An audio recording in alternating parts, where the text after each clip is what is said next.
Hello and welcome to Jason Cabinet Experience. I'm your host, Jason Cabinets. I'm also CEO and founder of Cabinets HR. At Cabinets HR, we deliver HR to companies with 49 or fewer people with our AI-powered platform while providing you access to a dedicated HR business partner. We're sponsored by Sala Labs. Sala Labs is a Vietnamese-based software development company that helps non-tech founders build out MVPs, all the way to help more complex projects such as machine learning, Internet of Things, and AI. Our guest today is Andrie Lin. Thank you for being here today. Thank you. So, how you doing right now? I'm doing good. Cool, Doing good. cool. Excited to come on. Yeah. So, I always try to start with a softball question, try to ease people into it. Yeah. Can you tell us something? And pick which one you want to answer, but can you talk about like either how you take care of yourself or some of your hobbies, or what you just do for fun? Um, yeah, I think I find my inner peace from, I guess, eating good, exercising, have good sleep, um, good company, and yeah, I think overall just do everything that um, I can to stay in a calm and um, satisfy my inner peace. Why do you think so many people have such a hard time finding inner peace? Right? Everyone talks about inner peace. Finding inner peace, but like so few of us do. Why do you think that is? That's such a great question. So I think I had a lot of struggle finding my inner peace. Um, I still do. I think that's one of the hardest part in life because either one, we're compare ourselves to people or things that um, um, we're not supposed to compare to, or we are regretting um, of some actions or things that have happened in the past. Um, so basically, you're not satisfied with yourself currently or in the past. Um, and I think that's probably, I can't speak for everybody, but that was what I was struggling for, finding my inner peace um, in the past. And now um, I try not to regret so much about the past because one, it had already happened, and two, um, going back then with the knowledge, experience, and um, the person who I was, I must have thought through a lot of stuff to make the decision that I made back then. So um, I cannot judge my own decision and who I was, how I was, with my knowledge and experience and background now. So yeah, try not to do that too much, but it was hard. Yeah. So you found a key to finding inner peace now. Kind of, sort of. I'm still exploring, and it's an ongoing process because um, it's not an easy thing to do. Um,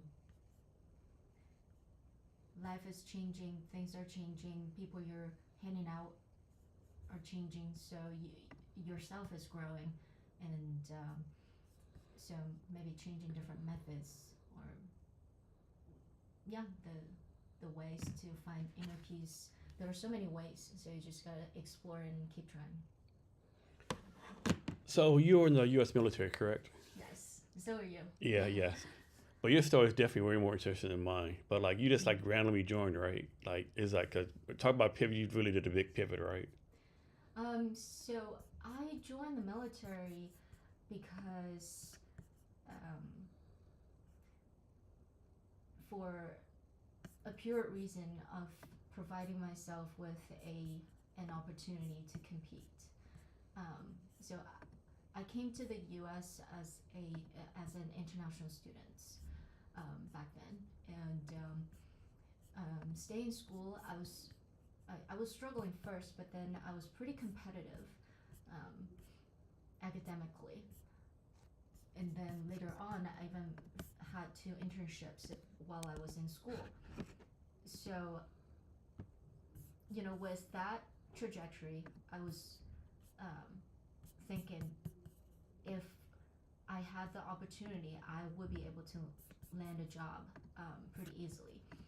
However, I didn't even have the chance to be able to compete with other American kids because as soon as people say, hey, job description, no aliens or no visa or visa sponsorship, then I pretty much lost even without entry into the competition. So for that reason, I thought because so I studied in University of Kentucky and transferred to University of Nebraska at Omaha.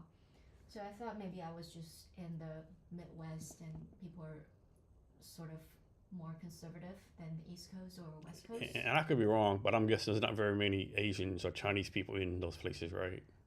Not as many as now, and not as many as in the two coasts for sure. So I thought that was that was the culture, that was the real American society. So I after graduation I went to New York trying to find my opportunity.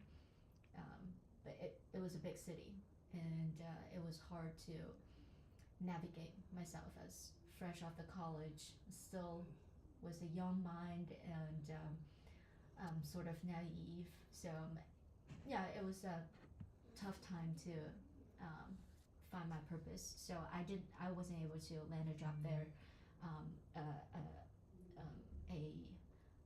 So then I found out about this opportunity to join the U.S. Army to get citizenship. I said, so if that was the reason gated me from having a fair opportunity to compete with my peers, then why don't I get that squared away first? So with that in mind, I joined the military. Yeah. And so you were born and raised in China? Yes. How old were you when you moved over here? 19. 19. Yeah. So I'm not expecting to know this answer, but like, why does it seem like so many Chinese students want to go to college in the United States? Yeah. Can't speak for everybody, but from my personal experience, it was the trend. A lot of my parents, friends' kids went to study abroad in Europe, Australia, US, Canada. And then when it was a topic brought up to me, it seems like it was just the right option because the competition in China is so fierce because of the population. Not everyone can find a job. Not everyone can afford living a regular life and have education. So the Chinese college entrance exam is like this huge filter. So if you pass and you can go to good school, mid school, lower end school, and pretty much your life would be different from there. And if you can then pass the test, then that's a totally different story. So for parents who has an open mind and then who's supportive of not having their kids going through such tough situation or not able to predict where they land, that might be the one of the top reasons that they pay for their kids to study abroad. And also, English was just such an important skill. So everybody start learning English even before elementary school. Now, even more international schools are set up in China. So having foreign background will increase your opportunity to get a job, find a wife or husband, find a desirable career. So for parents or for kids who has that vision and has the economical means, most of them decide to study abroad, whether it's Western, Eastern, um, um, yeah, just go outside, let their kids experience different part of the world. So speaking of economic means, I'm guessing that if you're like, one of the, economically disadvantaged or poor people in China, you're probably not coming to the States for college, right? You got to be like probably like middle income or upper middle income or even rich, right? Yeah, I think so. Okay. Yeah, for people who are lower class, probably, yeah, they can still come to the U.S., but in different ways, Mm-hmm. doing different. And what was that process like? Were you like competing against hundreds of other people? Like talk about the process to get over here. I think the competition is definitely not as fierce as now. Definitely more Chinese kids are coming here, and a lot of them graduated from international schools, and they probably had experience having summer camps in the U.S. or so they have prepared themselves for American college way before. Back then, um, the competition wasn't too fierce. You have to have a good language score, which is TOEFL or IELTS.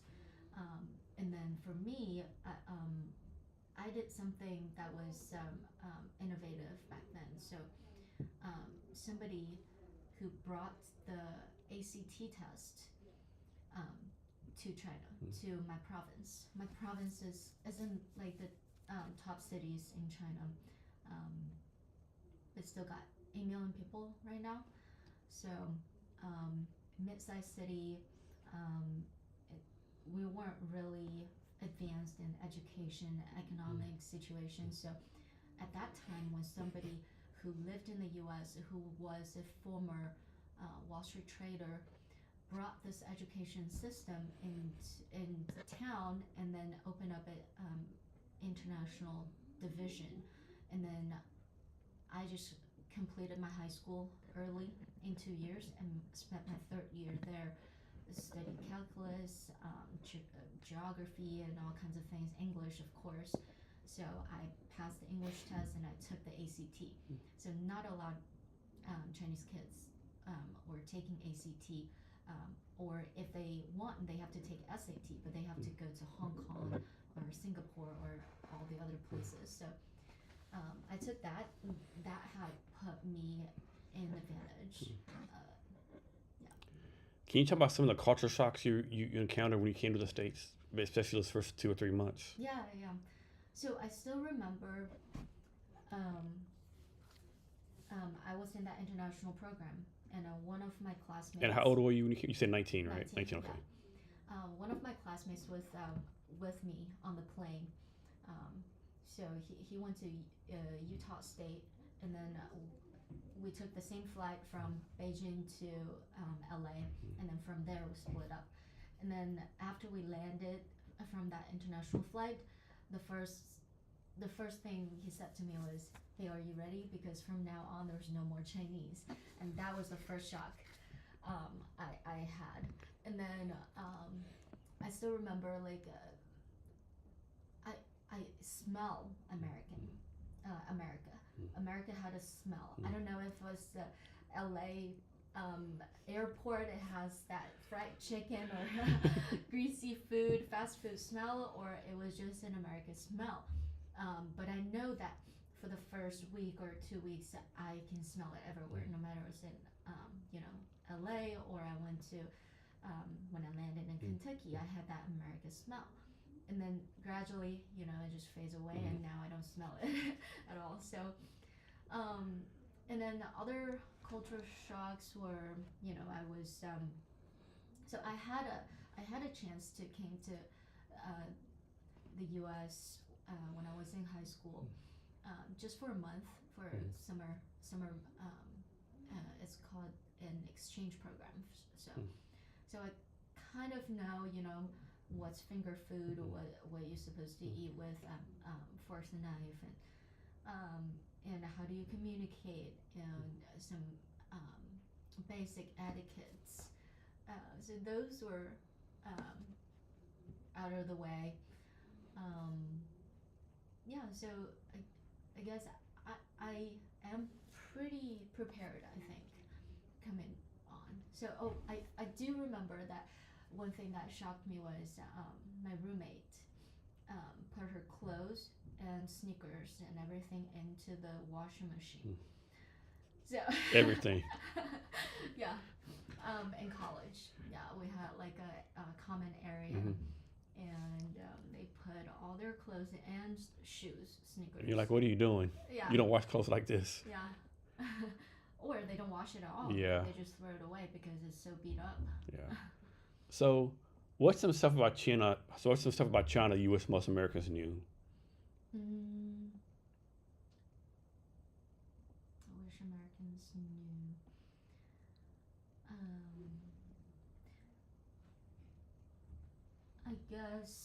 I guess nothing specific, nothing particularly, but maybe just have an open mind, have be more tolerant and be more um,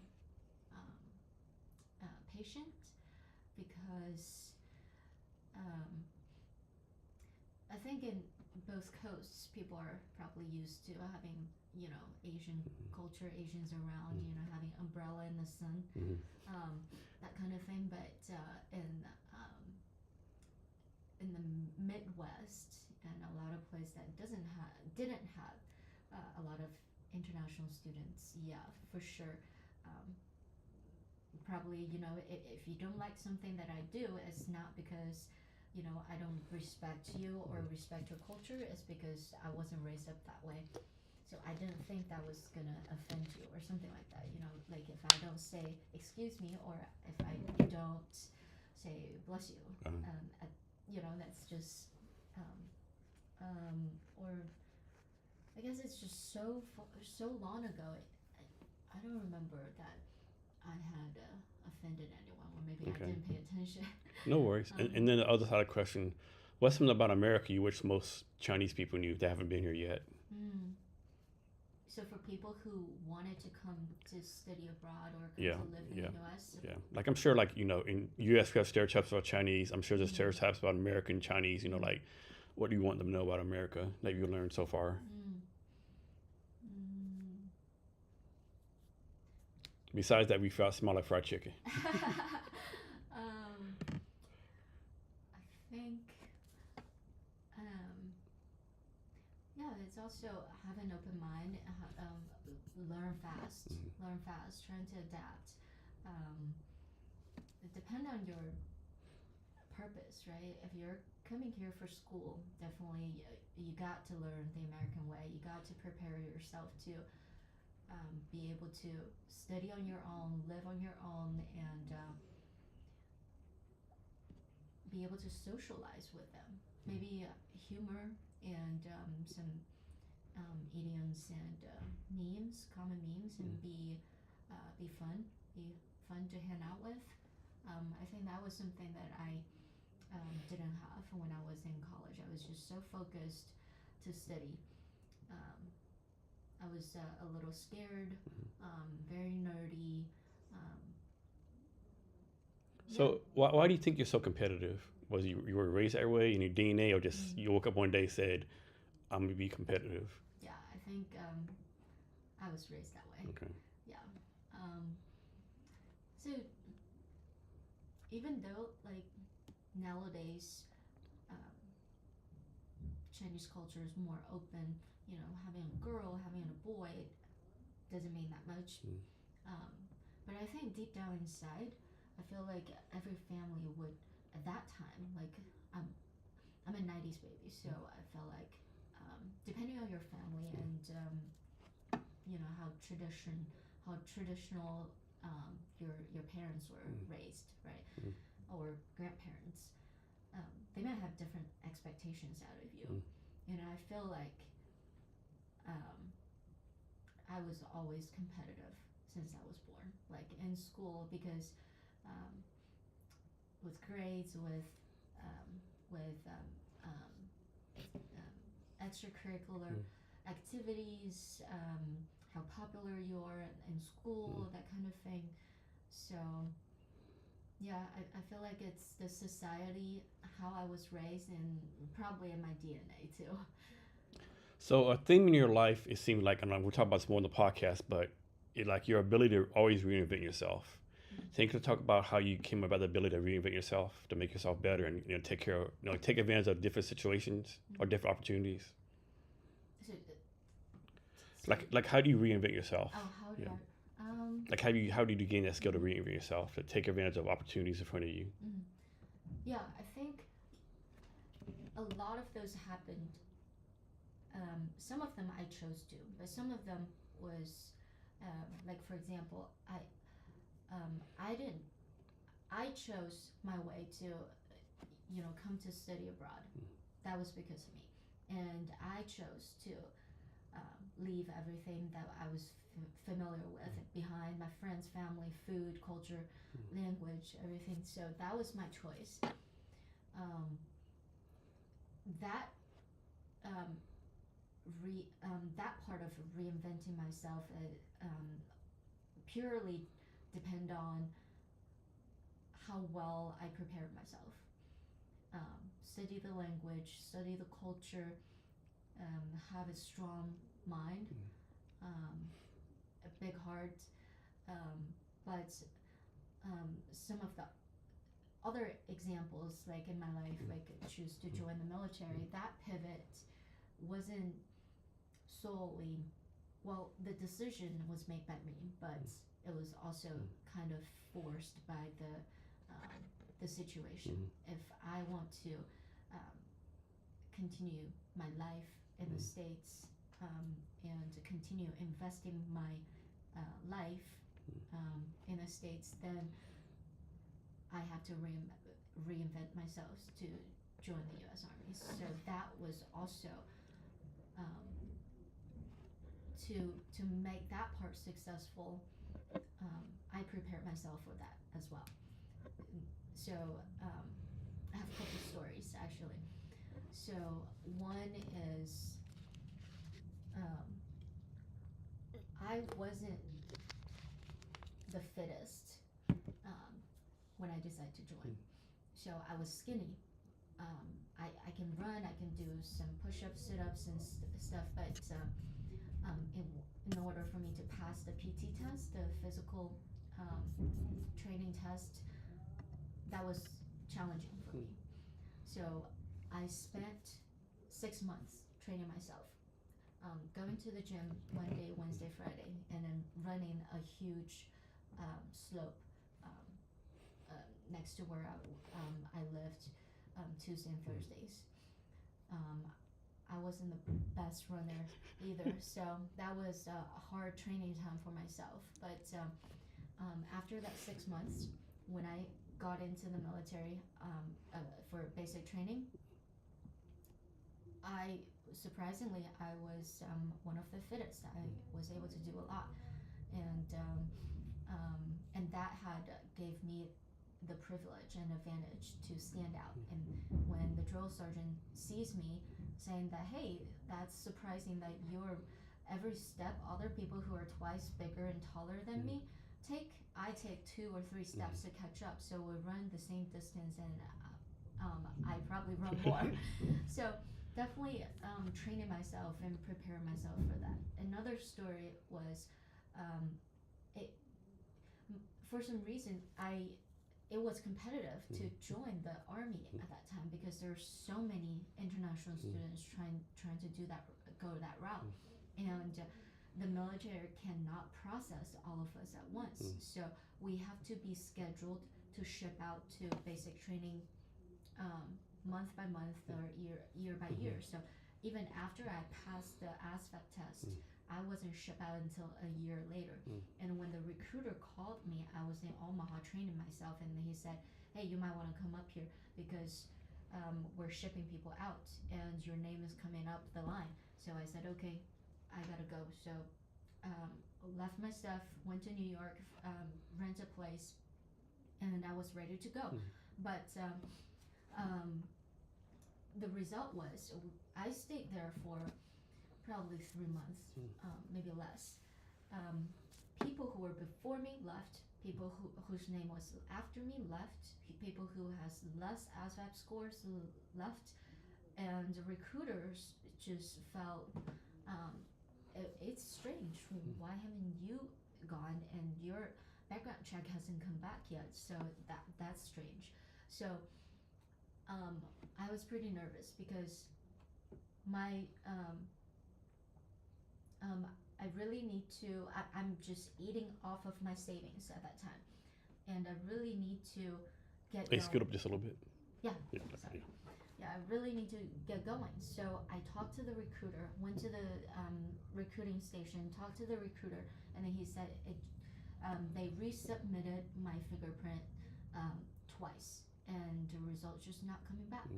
And I got nervous, and then he said the last one, or there was some type of urgency that people are leaving next Friday. So it's Friday. I have a week. What can I do? So I asked him which department was the one that proves fingerprint, and then he said, I don't know. We just submitted to Homeland Security or something like that. So I don't remember exactly what his words and which agency it was actually, but I think it was Homeland Security. So, but he doesn't know who to talk to. How do I reach out to them? So I went back to my rental place and I picked up the phone and start calling Homeland Security one by one. Asked for them, and I said, I'm just trying to join the army. I'm trying to leave. I'm trying to get to basic training. How come my fingerprint hasn't get going? So surprisingly, after probably I talked to 20-30 people, some people just said, sorry, I don't know. Some people gave me other information, other people say, so contact them. So I think I probably spent 3 or 4 hours calling different people in that afternoon. And then finally, there was the gentleman. He answered the phone. He says, what's your name? What's your social? Oh, I pull up your record. And 5 seconds silence. He was checking, and I hear like click sound on the keyboard, and then last thing he said was, "You're good to go," and I was like, just easy like that. I mean, I wouldn't say easy like that. You did talk to 40 people, so You're right. I mean, so that I was super excited and I couldn't believe it. And next day, recruiting station opens like 7 days a week or something like that. So I went to the station and I told them, I think I'm good to go. And they said, okay, let's wait until Monday, blah, blah, blah. And then finally, result came back. I was good to go. And the recruiting station owner, the Sergeant First Class, was really impressed. And he didn't know what I did, who did I talk to, what happened during my phone calls, and it just came through. Basically, you did the job for him. Yeah, maybe, but it's my life. Yeah. I needed it, so I wouldn't count on anybody else. No, you can't. Though, like, they are responsible for me to join, but they have so many people, Yeah. so you know. So when you joined, what did your family and friends say in China? They were like, "What are you doing? You're Chinese. You can't join the American Army. What are you doing?" Yeah, so I didn't tell my parents at first. So right before I go to basic training, they take your phone away. So if I don't FaceTime my parents every weekend, they will freak out. I can't tell them, hey, I can't talk to you guys for 3 months, and they will ask me why. So before I went, I told them, and I said that's just the next logical thing to do, because that will give me the leverage to go on, live my life, continue my life in the U.S. So. And you did 7 years. I did 7.5. So why 7.5? Now, most people do 4 and get out. Why 7.5? Why the extra time? So I did 4, and for some reason my citizenship didn't go through for 4 years, and then President Trump was on during that time, so it was really hard to follow through. Um, and also, um, people who I worked with saying that, hey, there's a deployment opportunity coming up. You can decide to get out now, and then, or you can join us and just experience, just say that you did it. And it was to Kuwait, not too bad. And Yeah, Kuwait's as far as deployments go, Kuwait's one of the better ones. yeah, Yeah. one of the better ones. Yeah. And but we did, transport fuel, water, that kind of thing to support the front line. And what was your job in the military? It was Night to Alpha. Logistics. Okay, supply. Okay. Yeah. And that's what you want to do, or it was picked for you? It was picked for me. Okay. Because I had no security clearance. I wasn't a U.S. citizen, so job was given to me. I was grateful. Okay. And how did that? Talk about some experience in the Army. Was it a pretty good experience? You met a lot of good people. Like you're like it was a good decision for you. All the decisions are good decisions in my past. I just make it that way, so keep my mind at peace. That inner peace. Yeah. And it is a good decision, and I am lucky that I met many friends, many great leaders, and I gained so much skills, and I built up skills to how to deal with people who have different backgrounds. I had an open mind. My English got way better, and I was able to build my leadership skills back then too, and pretty much proved myself that I could do the things that I didn't expect myself to do. And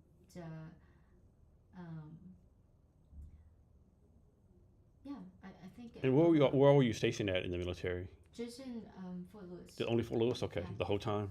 Yeah. Okay. Yeah, I remember you told me that. Yeah. Yeah. I mean, that's not a bad place to be at, Yeah. Pretty decent. Great. Yeah. Yeah, but of course there's good and bad, right? So a lot of hurry up and wait because Oh my God, so many yeah. layers Yeah. and different decisions, and I remember one of the most ridiculous one was, we're on a deployment trip. We had set time to leave the base, get on the airplane, and leave. It was at night. We got transported to the airport. We're waiting to board on the plane, and last minute it was canceled. It says, no, we're not going tonight. We'll have to go back. Yeah, I've done that a few times. Yeah. Yeah. So. Then it's emotional because then you gotta say goodbye to your loved ones all over again the next time, right? Yeah, exactly. And I had,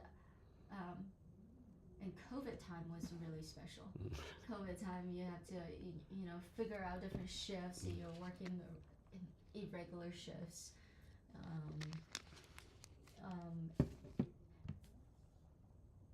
And I would say like the field experiences were challenging because I'm super afraid of bugs.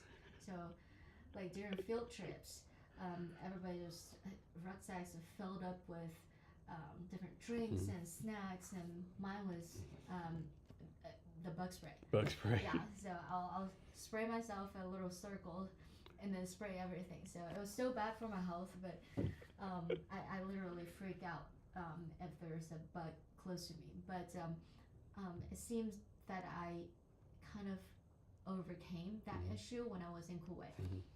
It was hot summer day. When you think that 90 degree was hot, we're like 120. Yeah, I know. Yeah. No. Yeah, it's no joke. It's hot. It's hot. Yeah. You have all the stuff on you, right? Yeah. And like traps of heat, all traps of heat in you. Yep. And on top of that, regular people just put their helmet on. And for me, because I'm scared of bugs, I put extra layers on myself.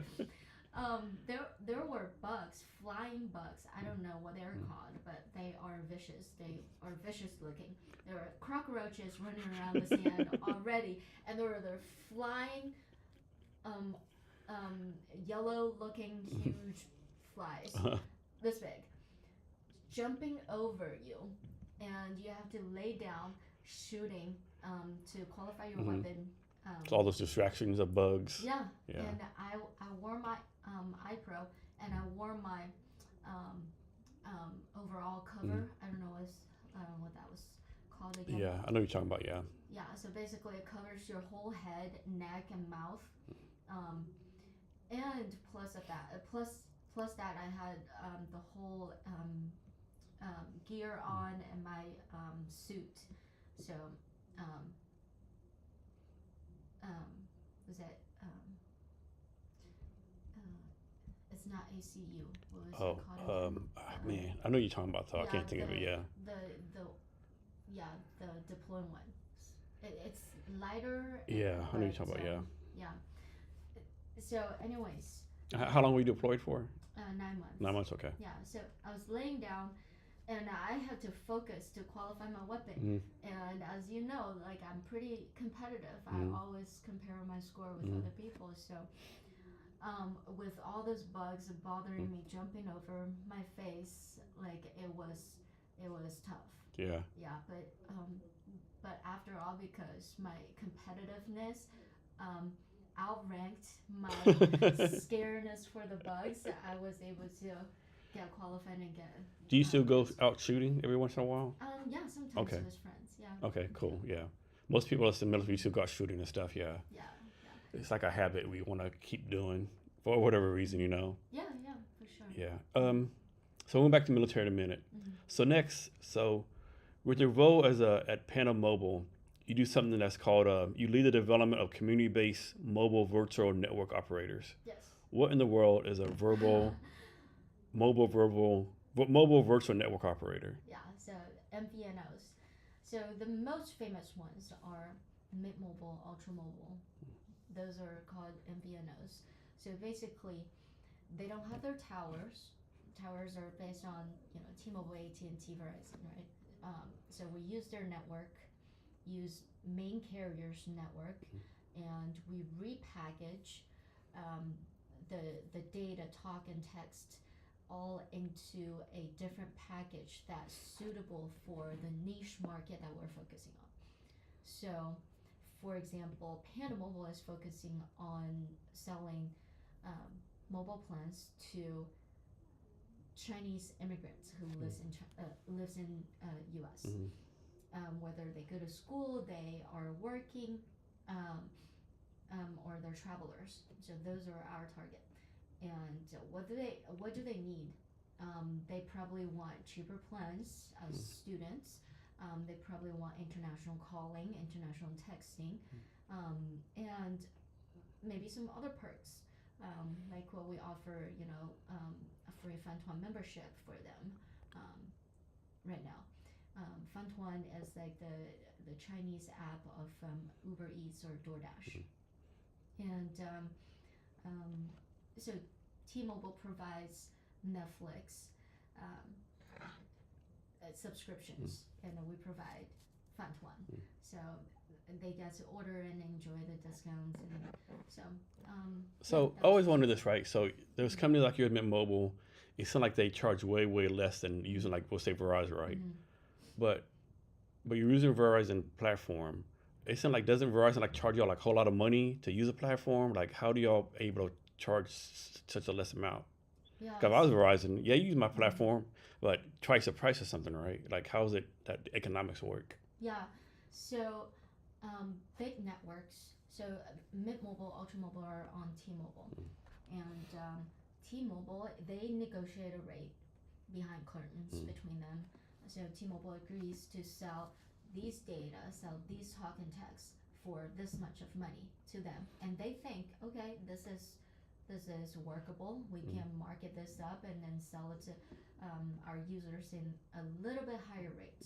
So big carriers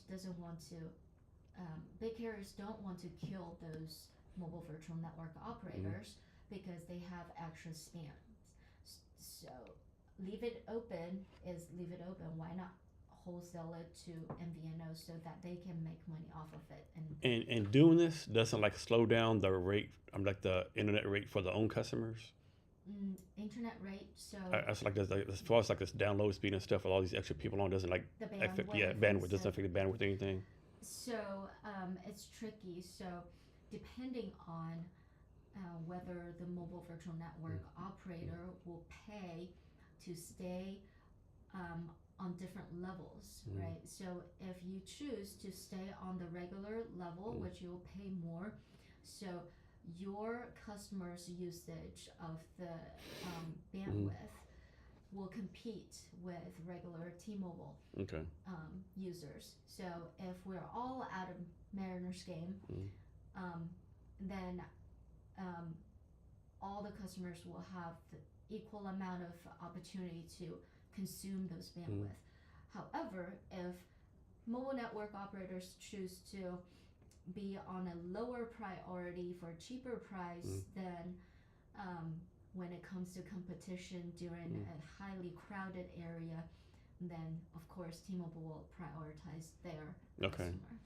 I don't know how T-Mobile justifies that, like telling their customers, hey, this other company's paying like way cheaper, but you're on the same bandwidth as you. You know, like I'm T-Mobile paying, I'll make this up $200 a month for like my mobile plan, and you know, MVNOs charge like I don't know $50 a month. I'm like, man, what's going on here, right? Because normal people, they're not as technical onto this level. Okay, so they don't know. They're like, my internet's slow. What's going on? And also, they're more focusing on price. So depending on your crowd, you might not want to target those people who are super technical. Their network quality is the most important thing. Then those people are not their target customers. Okay. Those people are T-Mobile, AT&T, Verizon's customers. So for people who doesn't have such a high usage or high requirements on the network bandwidth and quality, then they go for cheaper, and you know, it's tolerable. And how often do you go to a Mariners game or things like that? So. And how does it work as far as like, because well, first of all, I would not. So for your niche is like Chinese, basically Chinese students, right? I would never thought there was enough Chinese students here to make this a viable business, but obviously it is, right? Especially now, right? Yeah. People's visa get banded or revoked, so it is challenging. But there, believe it or not, there are actually probably 50K coming every year. Okay. So. And then how does it work as far as like communicating back to China? Like, is it like you have to do it on like a secret, on like a certain VPN or IP, or how does that work? So you can now actually call and text on Panda Mobile plans. So we have, depending on the plans that you're on, you have the opportunity to call, text over 229 countries for free. Okay. And Chinese immigrants, generally speaking, are on WeChat a lot. So it's called Weixin. So it's a super app. That was the inspiration of Elon Musk creating a super app in the U.S. because everybody in China use it, even the people who live on the streets and beggars. You don't have change and people don't carry cash. Yeah. Hey, I have WeChat. Why don't you just scan my QR code and give me some changes? So everybody uses WeChat and to communicate, to call a cab, to order food, to pay, make payments, to book hotels and all of that. So even nowadays, I still communicate with my Chinese friends and family in WeChat mostly. So what exactly does a VP, a program manager, do at Panda Mobile? Yeah, so I lead a couple programs. We're exploring the college community, regular college beyond Chinese immigrants, and also we just launched the Chinese segment back in February 18th. So that's our main focus. So what I did was overall management, because I was one of the first ones got brought onto this project. So I started with customer research, business development, customer acquisition, and um, testing, and partnerships, event management, coordination, all of that. So it's a pretty comprehensive role. And so Panda Mobile is like pretty much a startup still, right? Yes. So how did this opportunity come to you? Like, was it someone in your network approached you? You were looking for a job? Like, I mean, this is like a pretty great opportunity for you. Like, how did this happen? Yeah, it was definitely networking, and also my entrepreneur mind. So with a couple other friends, like we drafted some business plans on another MVNO idea. So and it was liked, and then because of that, I got hired to help with the Panda Mobile Chinese segment first. And what's the goal for the company? Is like to have all Chinese people in the world on the platform, like expand it, like all Asians. Like, what's the goal, so to speak? Yeah. So, because this program was an idea that I brought up. I was just one of the early ones brought on to the team to help out. So the owner of the program, or the starter of the program, saw the struggle of some international immigrants who have migrated to a different country but still live their own ways. And he said we should help them out. International students, international people from different countries who live in the U.S., they should have a plan that tailored to them, their needs, their life. So we were targeting international, different immigrants groups, but we started with the one of the biggest one, Chinese. So the goal is to just help them um, um, save money, and have a product that's tailored to them, to make them feel they are cared, and they are taken care of in a different country. Yeah. What's been some challenges so far with Panda Mobile? Has it mainly been the tech piece, or has it been more like getting customers? I think definitely challenges came from all areas, and we're a startup. So definitely, just like all the other MVNOs, customer acquisition, and how do we understand our customer better and build our product better, so how fast can we integrate customer feedback into our product improvement loop, so we can roll out new functionalities to attend those needs. So it seems like how fast you can do that really matters. I'm assuming you're pretty involved with y'all's product roadmap also.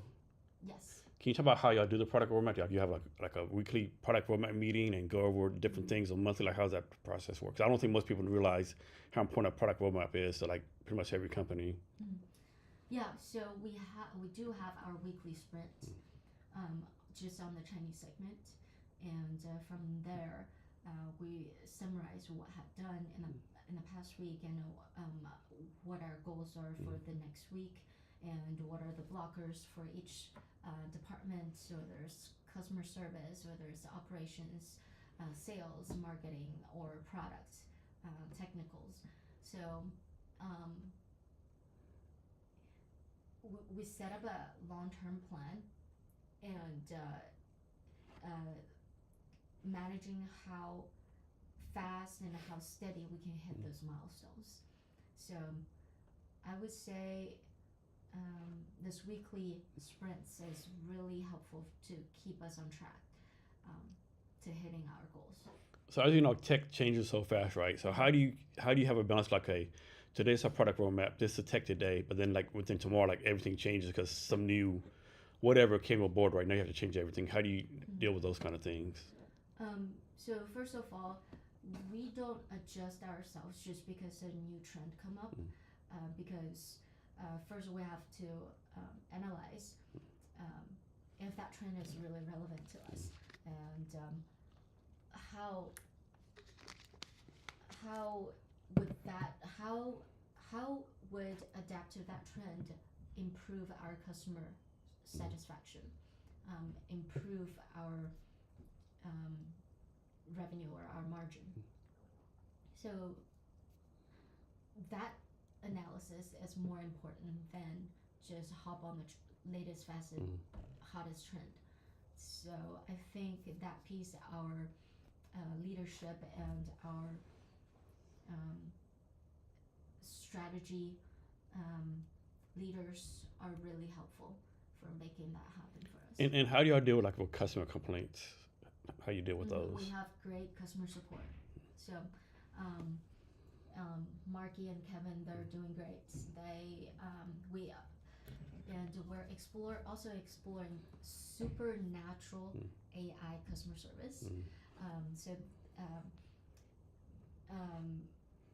our human customer service are tremendously helpful. For one, they know our product inside out, and they know they have done their own research, they have documented everything, and improved. They're so patient, trying to understand customers' needs and wants and their struggles, and was able to provide answers and solutions to them in the most meaningful way, in a timely fashion. So. And are y'all in like, I guess are y'all like the growth phase of your company now? Or still like MVP sort of kind of on more growth? We have our MVP. We have our so in the growth phase products. So growth, y'all focus more like just actual paying users, like money coming in, like what's your main focus on as far as KPIs, I guess? For KPIs, I think definitely grow more subs. Yeah, we would love to, because if you have a good product, we are not too worried about that people won't like us. We just need to find the best ways to reach out to customers, to introduce ourselves. So how y'all doing that? Are you going like, I'll make this up, going like different Chinese American Chamber of Commerces, or there's like different Chinese Facebook groups for college students? Like, how y'all doing that? Yeah, it's come in different ways, right? Because one of the benefits of doing a community-focused MVNO is because they're very segmented. Biggest cities in New York, LA, Chicago, Texas, and Seattle. It's pretty Chinese-centric. So by approaching to different entities and organizations and schools, and working with some of the best marketing agencies targeting Chinese customers, we're able to grow really fast. So going back to your college days, in college you were like summa cum laude, if I said that correctly. Finished second place business competition, you did all these internships. Based on what you know about college now and your work now, would you still being as competitive, or do you think there's a waste of time doing all that stuff? Like, did it like being in summa cum laude, did that really pay off for you, or if you had it open, you're like, you know what, maybe I should have relaxed a bit more, have a bit more fun, because I'm gonna be successful regardless of what I do in college? Yeah, that's a good question. So, I don't know if I could relax more when I was in college, because one, my English wasn't as good as now. I was comfortably speaking, but in terms of calling customer service, you know, all of that, I asked my roommate for help. So social life wasn't that important to me back then, which I regret. I feel like I have to build more or put more effort in maintaining them. And yeah, I just couldn't see myself Just relax it's not in your nature, more. so to speak. No, not really. Okay. But I do think that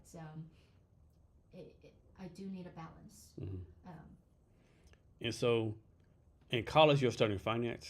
yes. And went to the army and switched to logistics. Yeah. I'm guessing you never did any kind of finance in the army, right? No. No. And then after army, you switch again to tech, right? Yeah. So, how do you go to tech out of logistics and finance? Yeah. So, in the army, the job was given to me, so it wasn't up to me. And right when I decided to get out of the army, tech was the hottest trend. So we, especially in Seattle, we have all these.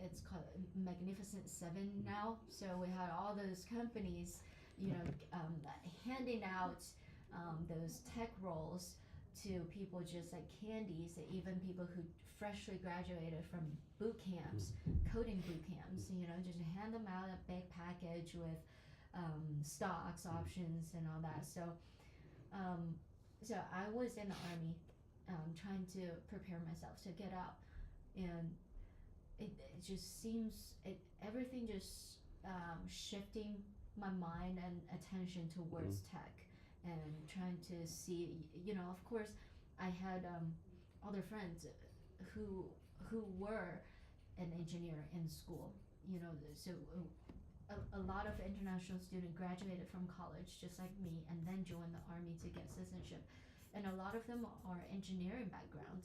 So after they get out of the military, then they went to work for Amazon, AWS, and Google or Meta. Looking at their life, it was just such a boost economically. So during that time, I was wondering, I never had tech background. I'm not sure if I could do that. And yes, it is the hottest trend, and it could provide financial stability after I get out. But do I want to pursue that? And also, that has nothing to do with my what I studied in school, which is finance. Then I came across a program. It was a friend introduced to me in UC Berkeley. It's a fintech program, so perfectly combining finance and technology together.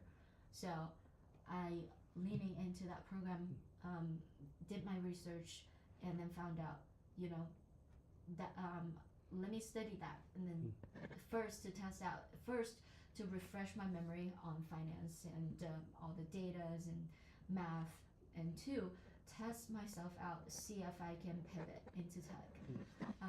So my leadership back then was super supportive. And you were like in year 5, 6, or 7 of the military, or just after you got out of the military? That was my last year in Okay. the military, probably the last couple months. So my leadership was very supporting to me, that I because the tuition wasn't cheap. It's pretty much like a boot camp, 6 months study.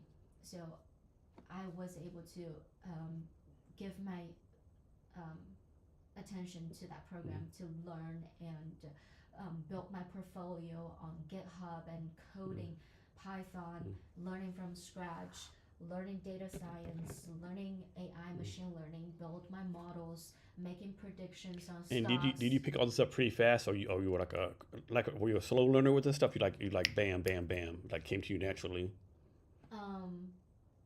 I think with the amount of time I was investing, I'm an average learner. Okay. Yeah.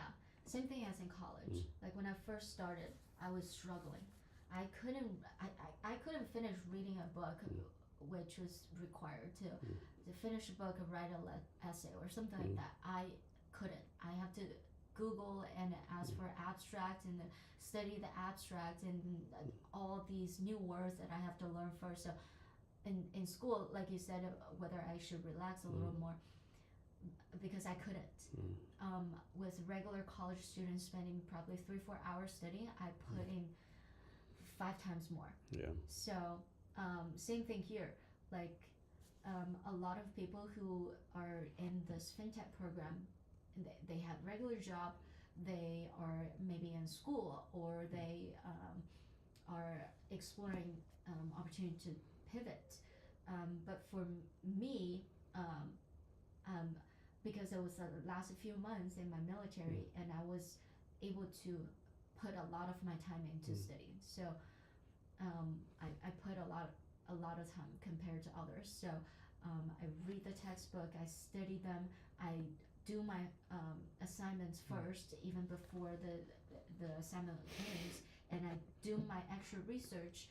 I build different projects based on my interest.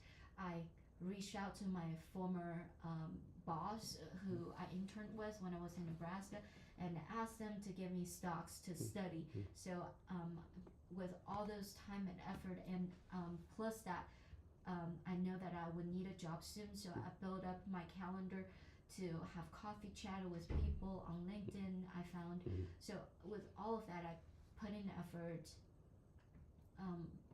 to get an average result. And how often do you still post on your GitHub? Because I saw you have like 34 repositories. Like it's like seems pretty active on there. You still post on there? No.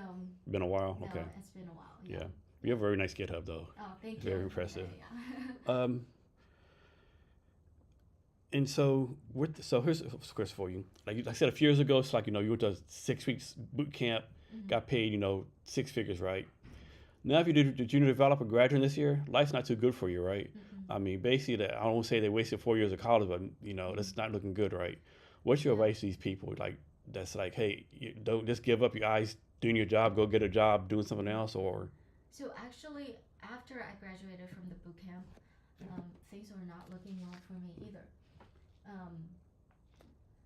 Even though I had the freshest,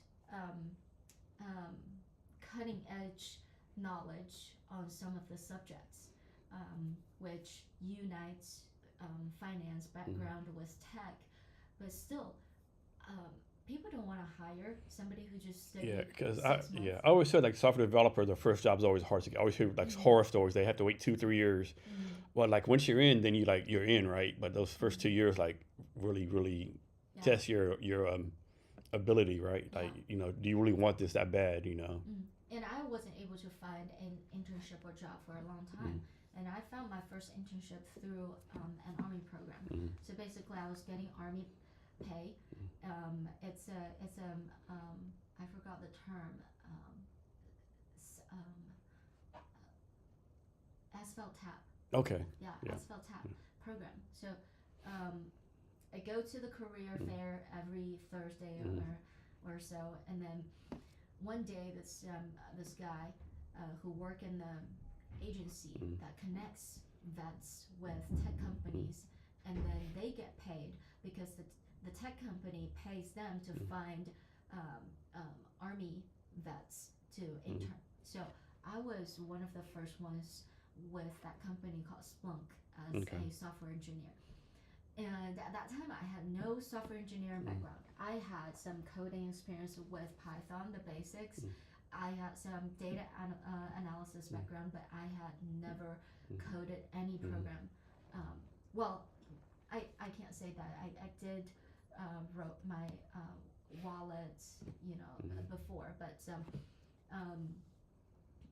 compared to everybody else that they would usually hire as an intern, I'm no near their ability, but I got in, and I spent 3 months with them. The program was 3 months, and then they said, "Oh, sorry, we don't have headcount right now. So why don't you go back to army, ask for your colonel's approval from the battalion so that we can extend your program, your internship for another 6 months. And then by then, maybe your coding ability will grow, and maybe we'll have headcount. We can hire you. I said, okay, I'll do that. So went to talk to my leadership. They said, no, we can't afford that. And I went to, my company, my battalion, and then one level up. The brigade. Yeah, the brigade. Yeah, so 593rd Brigade. And what year was this? That was 2023. 2023. Okay. Yeah, 2022. I think 2022 actually. And of course, they didn't realize they're doing the same person that called 45 random people just to get in the army. So they didn't know you're not gonna take no for answer. Yeah. So I did try my best. So I talked to layer by layer, made appointment with them, and just waited. Leadership has so much, and then I walked into Colonel's office and I said, Colonel, this is my package, and I wrote a long, preparation of what my top points. And what was your rank at this time? E5. E5, okay. Yeah. So, what are the reasons I need him to prove this? So I don't know how often they do that. Probably not very often. No, not very often. No. Yeah. So they already gave me opportunity to study my program. I graduated. Now I had my internship, and the army is paying me. And I'm still wanting an additional. And they're like, and she still wants more. Right. Like, what kind of nerves this person got? Right. Yeah. So walked in, explained my situation. I said, oh, I'm going to, do this and that, and then I'll be forever grateful. I'll learn, and I'll see what I can bring back to improve. And at that time, actually, what I did wrote was a attendance list to check everybody in the morning. Like at 6 a.m., 6:30. Every company, every battalion lined up, and then you check who's here, who's late, who's sick, cough. Was that per stat thing on your GitHub? I think maybe. Okay. Yeah. So I wrote that program. So I said every day people had to print out. That's waste of paper, waste of time. Why don't you just have this program on your phone so you can check. So that was a thing. I think I proposed to him. I said, if you could give me more time, I'll make it a reality. I would change people, But after I said everything, the first thing the colonel said was, "Hey, Sergeant, relax and turn around." I said, "Okay, turn around." You mean like turn my back towards you? I said, "Yeah, turn around." I said, "Okay," and then okay, turn back. I said, "Did you realize you have a flat head in the back?" I said, "What are you talking about?" So it turns out he had adopted a Chinese daughter, and I think she had defective lips, and China had too many people, and they cannot afford another child that is not perfect, and they don't. I don't know, like what's the situation, right? The parents probably doesn't have money to fix the children and doesn't want to see the pain of having the children growing up and getting bullied and all that. So they probably abandoned the children, and my nice colonel family went to China, adopted this girl, and then he said, my daughter had a flat head because back then it was the trend that everybody has to have flat head, and then you guys it's a trend or something. It's a beauty standard basically in China. I have not realized that, and I do not know that was the beauty standard back then, but I did know that my father put me sleeping on Shakespeare's book, so maybe that's why I got my flat head. You got a flat head, that's so funny. Yeah, so that was the first thing he said, and after that, like he said, maybe he saw, I have the drive, I had the, all the preparation, and then yeah, finally he So when he approved said it. I have a Chinese daughter, you're like, okay, I might have a chance here. Yes, Like exactly. I might have a chance. My chances just increase a lot. Yeah, yeah, totally. So I got approved, and then fast forward actually. So after I got my job, after I got in so much into the community work, and I had connections from Microsoft, from AWS, everywhere, all the high ups in the tech companies. I said, hey, maybe I can bring some of those technology or ideas back to um, the military, and then educate everybody about AI, how to use AI safely, and all of that. So I actually went back to talk to the colonel again. I said, hey, do you remember me, the flathead girl? And then he realized me, that he recognized me. So I said, like, if the brigade or the battalion is interested, then I'm happy to, because I feel like I got what I need when I really needed. So I want to, if I had the opportunity, I want to return, um, and help in which way I can, which, improve the technical um, um, capability in the U.S. Army, especially in the leadership level. But it didn't follow through. So Nice. So how did the Army help you become a better leader? mm, definitely just throw me out there in a pond full of crocodiles, and then just figure it out. So you don't have to like the person who you're work with. You just have to know how to work with them, because at the end of the day, in severe situations, you have to know how to trust them with your life, and that is one of the most valuable lesson that the army taught me. Yeah, one thing the Army does good too is like, what's the thing, get down, knock down 10 times, get up 11. The Army does a good job. Okay, you might get down, might get knocked down 10 times, but you're going to get up the 11th time, right? Yeah. As far as building resiliency. And also, it's all about your mindset. It's all in your mind. That's what I heard the most when I was in basic training. Like the last mile of wrecking for 15 miles ruck. Yeah. Yeah. Yeah, not having enough sleep. Like I could sleep in the range while everybody was shooting. Yeah, my buddy joke is like I can sleep in hot rocks beneath the 100-degree sun, right? Exactly. Like, yeah. Yeah. So definitely, like I've been to. I'm sure like other people has been to worse situation, but the situation I have been to, I've never expected myself to survive and to. You definitely push your limits. There's no doubt about that. Yeah. Yeah. So.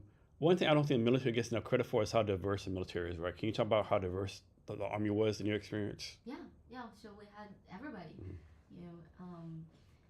different backgrounds, different education, people with different goals, and how. One thing that military was so impressive is to give a order to hundreds of thousands of people, and they're all doing the same thing at the same time, all at once. So, how it first of all, it's a huge structured entity organization, and they know how to bring people together, how to boost the morale. It's just it would require another whole different discussion and conversation about how military works so effectively. So one thing too, I think the military does not get credit for like the training, right? Because like most organizations, like you might be junior level entry, you're not gonna do whatever, right? But the Army, so I was enlisted 8 years, officer 17 years. Like if you're E4, you don't get up and teach a class in front of like your people, right? Yeah. It's none of this. I'm scared to speak. No, you're giving this training 2 weeks from now. Here's your resources. You're gonna get up and speak, right? Yeah. And like you get in front of like getting public speaking, leading people, right, at all levels, right? And most organizations can't say that. If you're like a second lieutenant, your first job is like you're quote unquote leading 30 people with millions of dollars of equipment.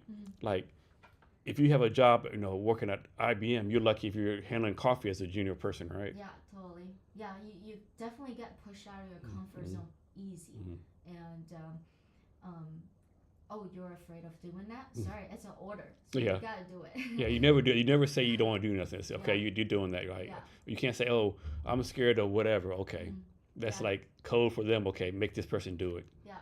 So I was in competitive level 2 training. Level 1, level 2 was my highest. And then I was fighting people who are twice big as me, and I was looking at the trainer. I said, "Him, him." So yeah, go. Like you have to roll with different people, whether you win or not. But you just Do you have still do like grappling or anything like that still? no. No. Okay. No. Okay. Yeah, but I was competitive, even regardless your size. But the only thing I was really that bothered me during competitive training was guys were drenched. Yeah. Like I don't want your salty sweat. Yeah, like on me. so nasty, right? Yeah. I don't want all your nasty liquid on me, right? Yeah, that was the hardest thing. So what's worse, that or the bugs?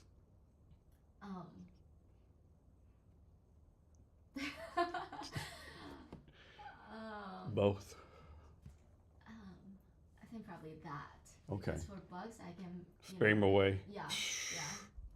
Yeah. So it sounds like you pretty much had a pretty positive experience in the military then, for the most part. Okay. Yeah. They're supportive. I think a lot of times it's actually how you turn it into your favor, because when I first started, even though like I had the education, I had E4, when you join the army, you're a small little girl, and who do you think you're bossing me around? I don't even listen to my mom and my parents. Like, why do I listen to you? Like, it's hard to change people's mindset and then get them to adapt to you while you are also adapting to the new environment. How do you build trust when you don't even know their culture, their background, and how do you build opportunities for you to go through things with them together? A lot of time it's how you turn things around. It's not given. So what advice you have to anyone like getting ready to get out of the military now? What advice you have for anyone getting out of the military now? Sorry. Anyone leaving the military now? What advice you have for them? Oh, what do I have to say to them? Yeah, like what advice you have for them? Someone getting out now. Yeah, sorry. I would say definitely plan early, and prepare as much as you can. Save up. Just have a vision of what your life would be like, or where you are going to live. If you have family, that's a different story. But if it's just yourself, then it's way easier. Plan yourself.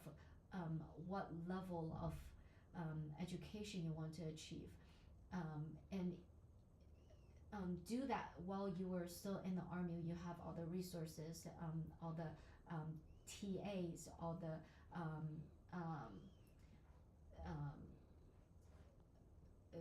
what's that thing? Your GI Bill. GI Bill. GI Bill. Yeah. GI Bill.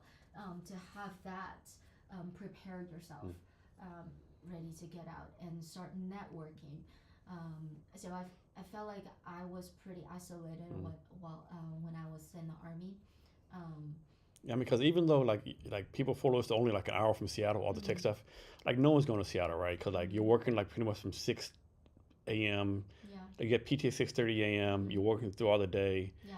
Get off work maybe 5:36 if you're lucky, and then of course if you're married, you can't go to your spouse. Hey, I've been gone all day. I'm going to drive to Seattle for an hour, right? It just can't happen, right? Even though all that stuff's right there. Yeah.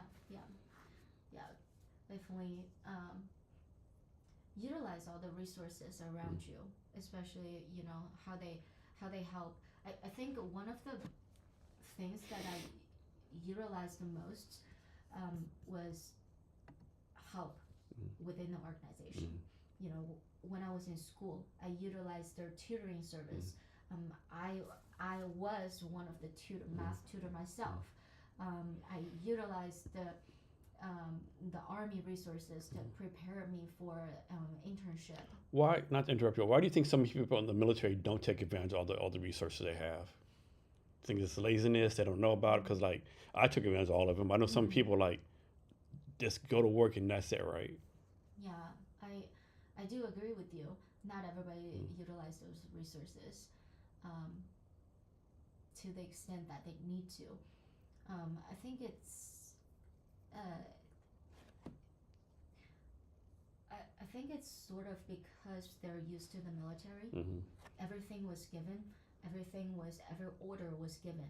So, hey, you have to do your annual physicals. You have to get your teeth cleaned. You have to do this. So all these are orders, but actually, as a normal human being, you need to take advantage and manage yourself. Yeah. Those are your own responsibility. So when people stay in the military for a long time and they're used to that system, that you have a flag, now you can't do this, then this until you get this done. You can't go home until you get this I done. haven't heard that term for a long time, flag, because I did HR. I haven't heard that term in a long time. Yeah. So when people have so much, rely so much on the system, then it's hard to build it back up. Yeah, I definitely think it's a challenge for a lot of people get on military. They're so used to being told what to do exactly. So when they get out, they're like, who's gonna do this for me? Like, no one. You're not in the army no more. Like, this is on you now. And a lot of people have struggled with that, I think. Yeah. Like, the army moves you. The army tells you what to do. If you want to get promoted, do 1, 2, 3. ABC. Yeah. It's like most people can't deal with that, unfortunately. Yeah. So military at first they train people who had their own thoughts, had their own plans, into the ones who just follows orders and do what's most efficient and effective for the big organization.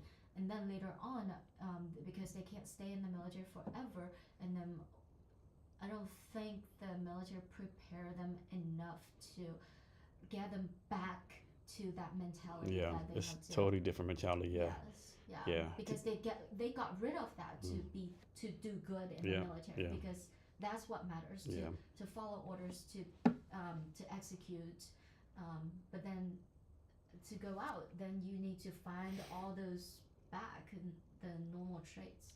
So with all the tech stuff going on, the AI, the climate tech, deep tech, you say like ed tech, whatever the case be. What's the tech that right now is like really exciting to you? I think personally,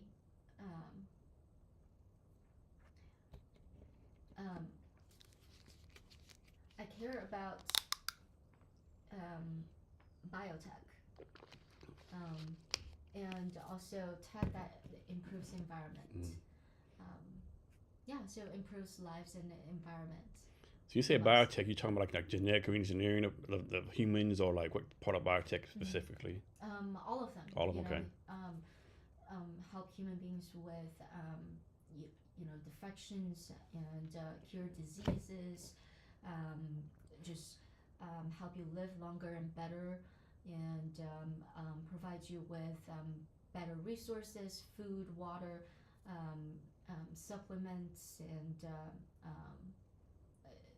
if you don't have to go through so much in operation to get something cured, and just environment as well in general. Do you see where that company bought back those dire wolves in Dallas? No. Yeah, this company in Dallas, they supposedly re-engineered dire wolves from 10,000 years ago. Wow.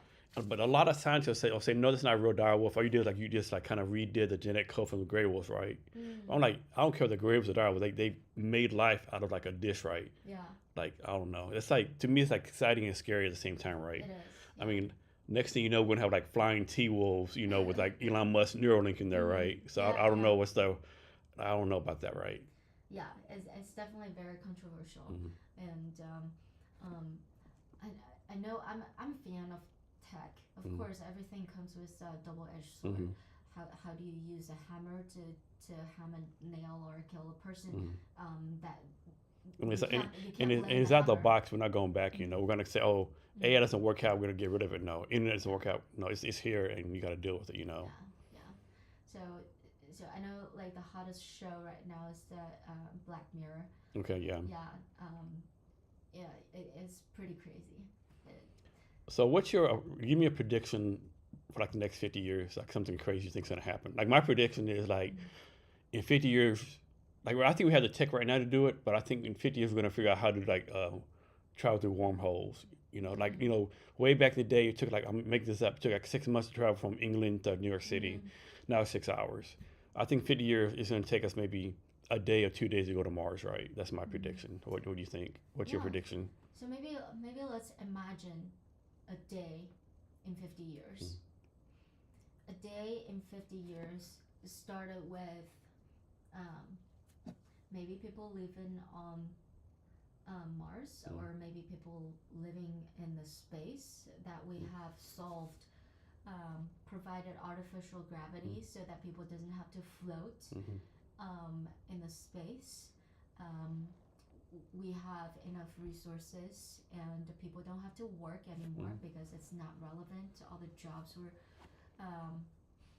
were done by machines, and I would say people are living way longer, and people are investing their time and energy into themselves, into their emotional, personal, spiritual life, maybe, and their hobbies. Um,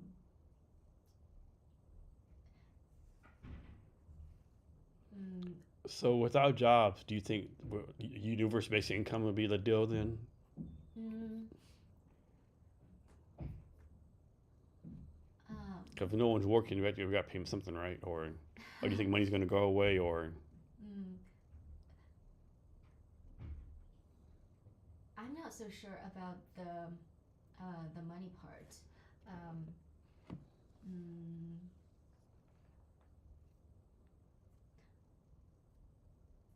do we need income? Um, how do we get resources? Um, yeah, universal based income. I haven't dived too deep into that topic. Okay.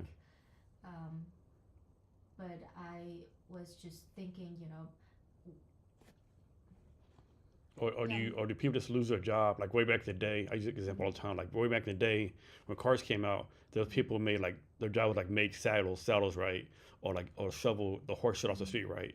Like, do they totally lose their jobs, or they find another job? You know, like software developers. AI does a coding now for everyone. Like, do they like stay in school and become a better developer, or like maybe they get paid in different ways. Um, mm, yeah, doing the things that they like and they enjoy, Yeah. and then providing what they're good at as a service to others that also makes them happy. Or Yeah, I definitely think as a society we're not ready for that question yet, though, right? I think we're not ready for those questions yet. We have to get ready pretty fast, though. It's going to happen sooner than we think. Yeah. My opinion. You also work at something called OffChain Global Seattle chapter. Can you talk about that? Is that a nonprofit? I think so. Yeah, Okay. it is a nonprofit. So the organization the founder was Jonathan, and he was originally from Minnesota and moved to Hong Kong before the pandemic, I think. So he founded the organization and it fastly grow into different cities and have different chapters. And it was during my time in UC Berkeley, doing my study in blockchain, Web3, and AI. So definitely had different thoughts on how to utilize Web3 technology, utilize wallets and coins and the whole blockchain to improve human life. So I had built a program on my GitHub and then posted on LinkedIn, and I reached out to people to chat about all those things. And then one of the guy, I forgot whether I reached out to him or he reached out to me first. His name is Ken M, in San Francisco, and he was the overall I would say managers in North America for OffChain. So I think he let me know that, hey, are you interested in founding the OffChain Global Seattle chapter? So I had no experience in leading a community, especially a tech community, something that I myself barely got into. But I said yes, because several reasons. Again, I want to challenge myself, and two, I wasn't really familiar with the tech startup world, and I did not have much resources back then. But I had the idea. I had the MVP of building a social system, paid system, utilizing blockchain. So basically, anybody who's an influencer, who has fan base, can publish their own coin on a blockchain. So, for example, Trump token. So I had that idea to build that. So based on your performance so for example, Tiger Woods, he's a great golfer, and so his token would be going, price would be going steady, going up, and then he had the scandal. It dropped a bit when people still believed in his skills, regardless of his personal life, and people start buying low on his token and stock it, and then eventually go back up. So, and then he can do like a real fan engagement based on who he know. So that solves the bots issue within the social media. So all kinds of things that I had in my mind, and built that wallet system, writing in Solidity, and then Ken reached out and saying that, hey, why don't you found this organization? And then I said, okay, cool. So I don't have any resources to build my startup. I don't know where to start, but if I have the community around me, maybe I'll learn from other people's experience. If I don't get a chance to build my own right now, at least I have all the resources. So when I'm ready, when I do, I'll be able to. So if I have that community and I'm more involved in spend time with all these founders and these technologists, then it will open my mind, and maybe I'll have more ideas. So that was it's a very personal reason to start it. But then later on, it definitely proved myself again that I was able to do it. Our first one was a very, very early stage, just a meetup at a brewery. I did make calls, make sure that, hey, you don't charge me nothing because I have nothing to offer. We just have a few people coming in, but end up having like 20, 25 people coming in. And y'all do like monthly meetings still? Yeah, no, unfortunately, Okay. I've paused because of other reasons, other priorities, but that was our first one. So that was at the end of the year of 2022, I think. So, and from there, I started building friends and networks deep into Seattle tech world. And a lot of friends were still in touch who came to my first meetup. And then from there, I said, I want to do something more. I sort of grow that sense of leadership, sense of ownership mindset. I said, I want people who come to my meetup get something out of it. This, even though you just chatted about your own projects, about your own life, about the technology, about how crypto is doing back then. But at the end of the day, I want you to get something out of the meetup. So my second one was even better. I had several key leaders in the tech community to gathered them and hosted a panel discussion, and then from there I got more into community building and events. So I went to a very nice venue in Seattle downtown called Collective, and then I saw some other events. At that time I said, hey, that was late January, I think, February of 2023. I said, I want to grow my organization, and I want to be able to host an event in Collective. And then 6 months later, I did it, and that was my tech um, um, um, demo event. So I had companies travel from Florida to come in and give an displaying their products and then showing their product, explaining and connecting them with investors locally from Seattle. And I think they're doing pretty good right now. They got funding and stuff. So from there, I got more friends and network. And but my last event wasn't really related to tech because of my event hosted in Collective. I felt really grateful. So I thanked everybody on my list at the end, and I added that I want to thank myself because I don't want to not recognizing myself. I put a lot of effort, and then people laughed and people agreed. So that kind of inspired me of my last event.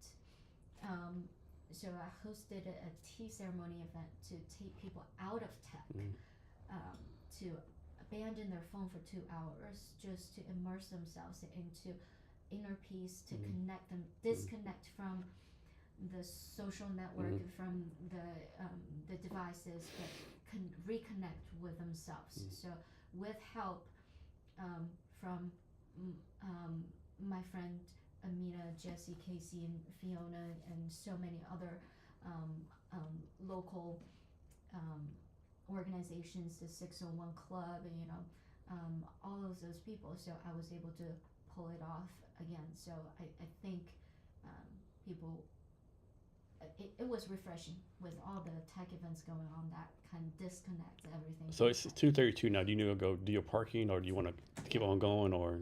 Yeah, let me do my. Okay, you can do it on the phone. Okay. Yeah. Cool.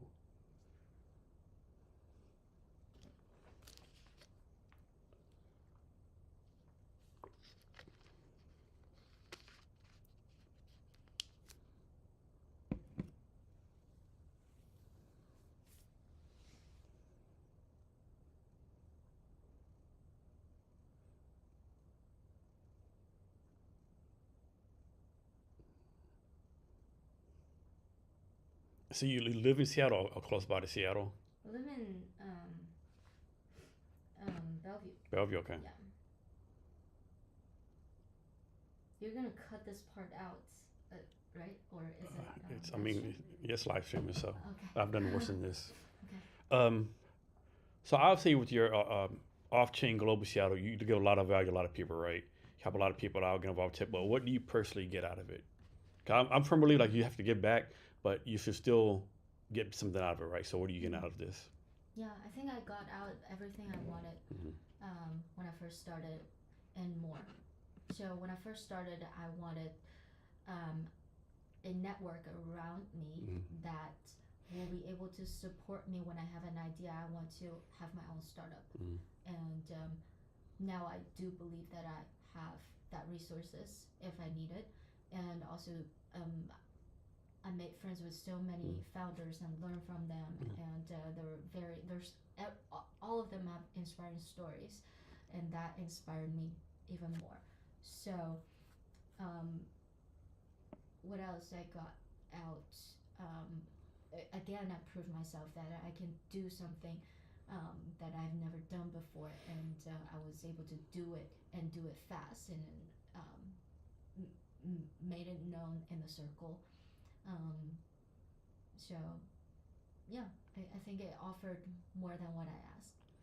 So from your personal opinion, give us your take on the Seattle tech startup scene. Is it growing? Is it like where it should be? Is it like behind the curve? Like, what's your take on the current tech scene here in Seattle? I am not super involved this year. Um, sort of backed out last year too, focusing on growing Panda Mm. Mobile. But from my understanding, if you need funding, you have to go to San Francisco. Yeah. And that's so unfortunate, right? I mean, we have all this stuff here. Like, I'm a big critic of the Seattle investors, right? It's like we have all this stuff here, but everyone I know goes to San Francisco or New York City. You know, Yeah. like story I tell all the time. I had a friend of mine. She had some kind of tech sales platform.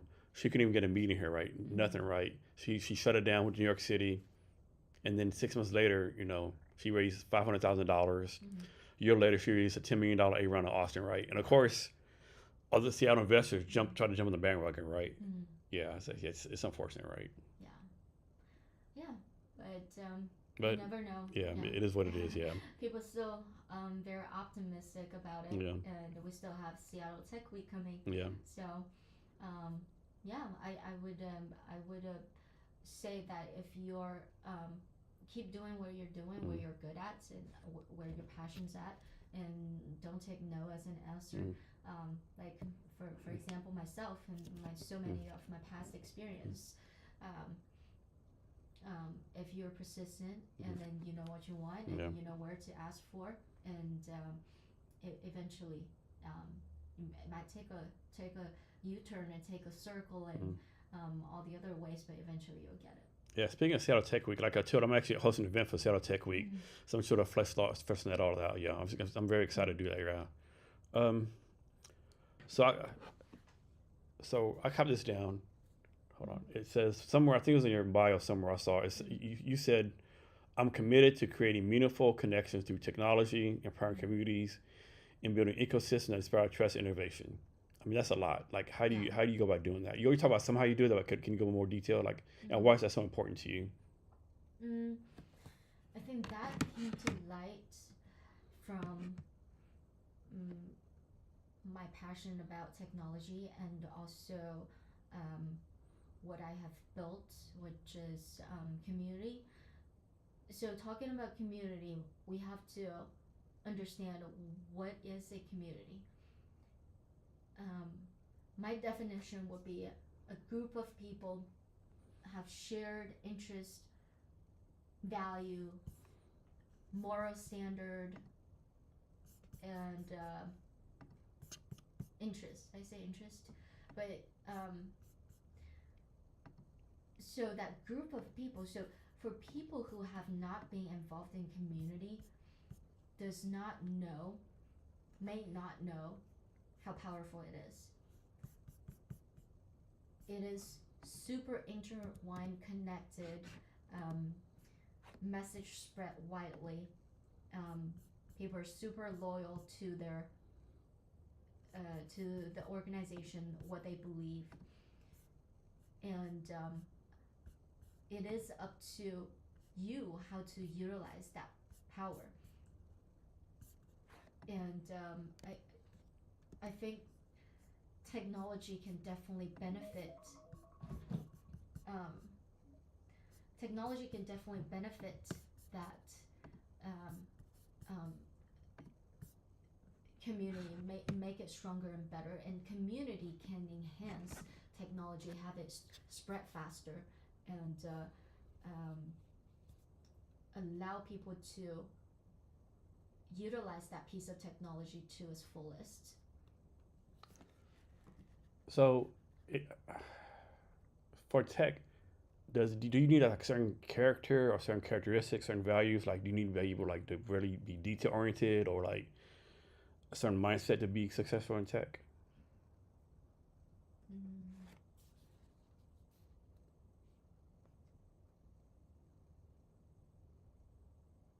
I think a lot of occupations and roles come in tech. I think in general, if you want to be successful in an area, it probably requires very similar traits and personality and characteristics. So, which is uh, mentality is the key, and ownership. Uh, be the owner of yourself. If you're working at a company, have the ownership mindset. If you're the owner, how do you make the decision? How do you do the job? And same thing as in tech. Um, to learn a piece of technology, pick up something new, or to um, monetize a piece of technology. How would you utilize that to benefit users, to benefit um, the organization that you're in? So I would say a lot of the traits and characteristics are the same, no matter which industry you're in. For yeah, like open mindedness, that could be applied to a lot of area too. So innovative and be creative, execution, yeah, all of those are really important, and also can apply to be for you to be successful in other industry as well. So AI and machine learning, are those like two different sides of the same coin? Is AI like one thing, machine learning different things, like combined? Like what is that? Um, I'm sure watched videos that you talk to other AI experts. Um, so I think she probably had or he had a better answers. But to me, um, AI is very general, and machine learning is just part of it. Um, you use machine learning technology to um, analyze the stock movement, making predictions. You use machine learning to analyze, to build natural language models. Like those are very specific examples of AI, which is very broader as a general term, artificial intelligence, to cover all of the usage and technology in that realm. So just my opinion, I don't think the average American has any idea how advanced AI is, how advanced tech is, machine. Like, I don't think they have any idea what's going on, right? Like, how do we, how do we have the average American say, okay, like you need to jump on the bandwagon, so to speak, right? Like, don't be an expert. Like, you need to learn like what's going on, right? Yeah, yeah. Uh, I think some of the people are still against it. You know, people are. I mean, it can be afraid. kind of scary, right? Yeah, yeah. I mean, we've already watched Skynet, right? Terminator, Yeah. right? We all know the worst case scenario, right? Yeah. So I have a question for you. So you have interviewed all these very smart people in tech and AI, all sorts of technology. What do they have similar thoughts about AI? How people should adapt to it, or is it all different ideas? It's kind of different, but it's all based on the same. I guess it's different paths to the same place, right? AI is supposed to improve our lives, right? Some kind of way, but how does it improve our lives, right? I mean, is it like you use Alexa, say, hey, do whatever, right? Or do you say, hey, OpenAI, I want to do X, Y, Z. How's the best thing I could do it? And here's my like for me, I did this like a couple months ago. I went to ChatGPT and put my current tech stack in, said everything I want to do for my company, right? And said, give me a recommended tech stack and a cybersecurity plan, right? Of course, I'm not gonna like just use it. I took it to other people I trust, and I mean, like, this is pretty damn good, right? Yeah. Just go with this, right? It's and like I probably use it like probably 1% of my capability, right? And you always learn how people do like these crazy things, like whoa, I never thought about that, right? Yeah. It's but then like I don't know, it's like, and another thing too is like how do we keep this from having the divide go even further, right? If you're rich with Wi-Fi access, like is that fair to have all this and you like some kind of like poor person in rural Kentucky, right, with no internet, right? Is it Yeah. gonna like divide the haves and have-nots even more, right? Yeah, exactly. Like how do you keep from doing that? Yeah, that is really a scary thought. You know, we're over here debating um, which large language model we're using for which tasks, and there are people who doesn't even have a phone. I know, right? Yeah. Yeah, so that is Yeah, and then crazy. you know, I don't know. There's definitely the threat to the divide between it gets even farther and farther away. How do we keep from that? You know, because AI is supposed to make everyone's lives better, right? Mm-hmm. That be like so. It's not something for like so Bill Gates can add income to his income streams, right? Or like someone rich have here I have 10 AI agents doing 10 different things, right, making $1 million a year, right? You know, it's like I don't think it should be for that. At least not all for that, right? Yeah. But it's endless, right? Like you see all the like AI running like irrigation farms, like when the water stuff, you know, when the feed cows and chickens, you know, Yeah. like it's it's limitless, right? I mean, just Yeah. our imagination, what can it do or not do? But some people are always scared of it. Like I know some people still don't use Google Sheets because they're scared of it. You know, they're still using pen and paper, right? Like Yeah, yeah, there are definitely regulation has to come yeah. in play. And then whether good or bad, the government will never catch up with tech, right? They'll always be like 20, 30 years behind, right? Yeah. It's yeah, it's very exciting times though, right? It's like, and then I watched this YouTube video a while ago, like tech predictions. One tech prediction, like we're all gonna have like a personal robot, right? Yeah. And so like even like in like we go old, you know, our spouses die, we have this robot with us for life, right? For companionship, right? Yeah. Which is kind of scary, kind of good. Like you can imagine, hey, I get this personal robot. Hey, honey, I don't need any more. Let's get a divorce. I'm one with this robot, you know. Yeah, yeah, totally. It's definitely life changing. Um, it's already changing people's lives. Isn't there? And don't people in China? I mean, Japan already got married. Already marrying robots. I think. I think so. That's Yeah. what I heard. And also, like, how many people talk to AI more than they talk to people around I them? mean, I'm getting pretty damn close. I mean, every day I go on my TV and go open AI. I do like an open AI. I practice cold calling with it, right? Like 30 minutes a day. Yeah. Yeah. And it's so what's the word, intuitive, you know, Mm-hmm. like I know you're not real, but damn, you're like Yeah. Social lives are changing. People are less and less people are going out to meet people, having genuine conversation. Instead, just going online, and the algorithm seems to understand them better to just keep scrolling. do you have a favorite one? Like OpenAI, there's OpenAI, Grok, Notebook LM. There's like pretty like thousands of them out there right now. You have a favorite one that you use? Mm, I haven't tried all of them. But from what I heard and what I've done research, but I'm not used. I mean, Guac is definitely more fun and have a personality. I'm still a huge fan of ChatGPT Yeah. still, and especially that they improve their image Yeah. generation. I think that's always been the go-to for most people. Yeah, so I tried Stable Diffusion. I tried um, um, um, some other ones that they suggested. Have you tried a Notebook LM? No, no, I haven't. So somebody just showed me that, right? It was kind of like it's kind of exciting. It's kind of like this off, like so you can go to Notebook LM and let's suppose you upload a 20-minute conversation, right? Like upload this there, right? Yeah. I think the limit is 30 minutes, right? You upload it, and the AI does a podcast on it, right? It was really even freakier. During the podcast, you can hit pause and ask a question, and they'll answer the question. Wow. Yeah, I'm like, what the fuck? Like, yeah, any like, I mean, yeah, it's like it's insane, yeah. Yeah. And they hit all the points, you know, like yeah, it's like dead on, yeah. Yeah, totally. And it is instant, like no, it's no like buffering for an hour. It's like, bam, upload within seconds. They have a podcast they're doing. So what do you think are some of the things that AI can never surpass a human? Oh man, I mean, I'd like to say art, but I think they're doing art already. I don't know. It's like I mean, I think you do everything honestly, right? I mean, it's gonna fly ships. I mean, actually, it already is flying planes, right? I mean, might not be called AI, but it's like remote control pilot stuff. I mean, Autopilot. I just what are we acceptable, right? Like for art, right? Suppose there's two paintings, one done by a real human, one by artists. I mean, one by AI. You're not gonna know the difference.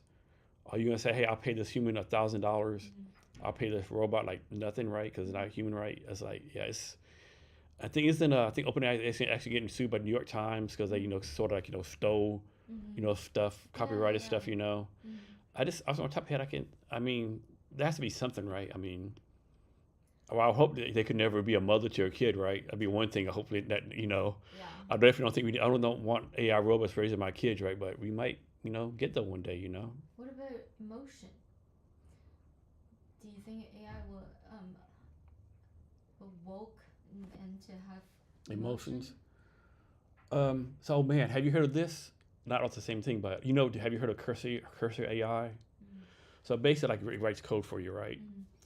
And I'll send you the link after this. But so basically, people go in there and say, "Build me a website based on this," right?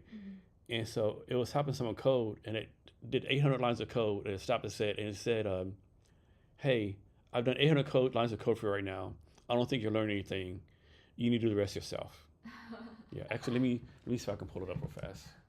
That's crazy. I used bolt.new to also build a website that was very convenient. That's crazy.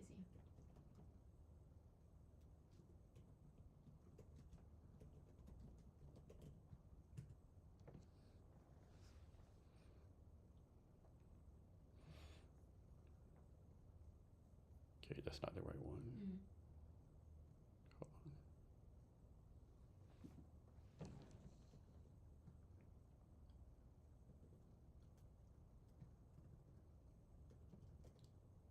So this thing made a decision like,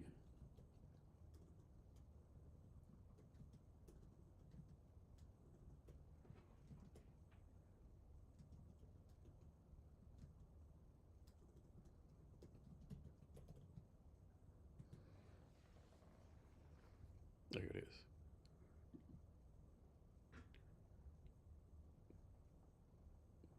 Tells users to learn. Ain't that crazy? Instead, I'm not sure if the AI coding assistant was programmed to do that. So Yeah. after a certain I think it hit its limit. The limit, and then just generate a line that. So you think someone coded that in there? Say if you get this line of code, like you have this message in there, okay? Yeah, maybe. But it's just like okay, is this thing thinking or what it's doing, right? Yeah. So the reason I mentioned emotion was that one of the thing that defines human from maybe animal or plants is if we listen to a song, if we look at certain pictures, and that brings us a different energy that triggers sort of micro emotions and all those micro expressions, movements in your body, and then you don't even notice. And I don't think that can be done with AI right now. But I might be wrong. So here's a question for you. So I think a lot of people, they make decisions, emotions get tied into it, right? Which could be good or bad, right? So is it better to make an emotionally based decision or base one like on AI with no emotions?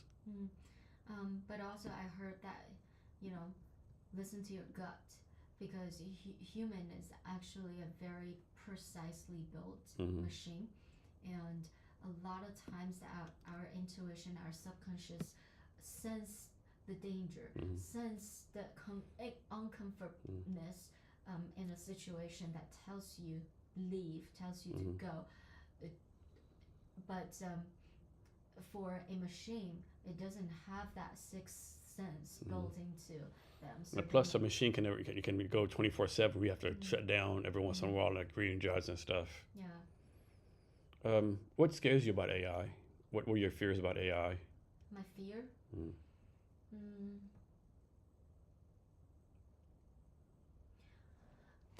I think it would be so powerful and so dependable, so that all of us depend on it for so much things, and then weren't able to be able to live without it. Too dependent on it. Yeah. How does AI it use like it uses a lot of energy, right? Like it's really like isn't that why Microsoft's trying to bring back 3 Mile Island, like use nuclear power? Like it's very energy intensive, I guess. Quantum computing is it is very consuming. How is quantum computing here already, or is that something in the future, or is it already happening? I think the trend is back. It was definitely a topic in the past, but recently it seems like I've heard my founder friends pitching in investor having an investor pitch, and then they were told that tell me something other than AI because it's already old. Yeah. Yeah. So change the subjects. Mm-hmm. You went to an event a little while ago. Mm-hmm. I'm gonna say her name wrong. It was Dr. Claire Yeah. Sucio, Yep.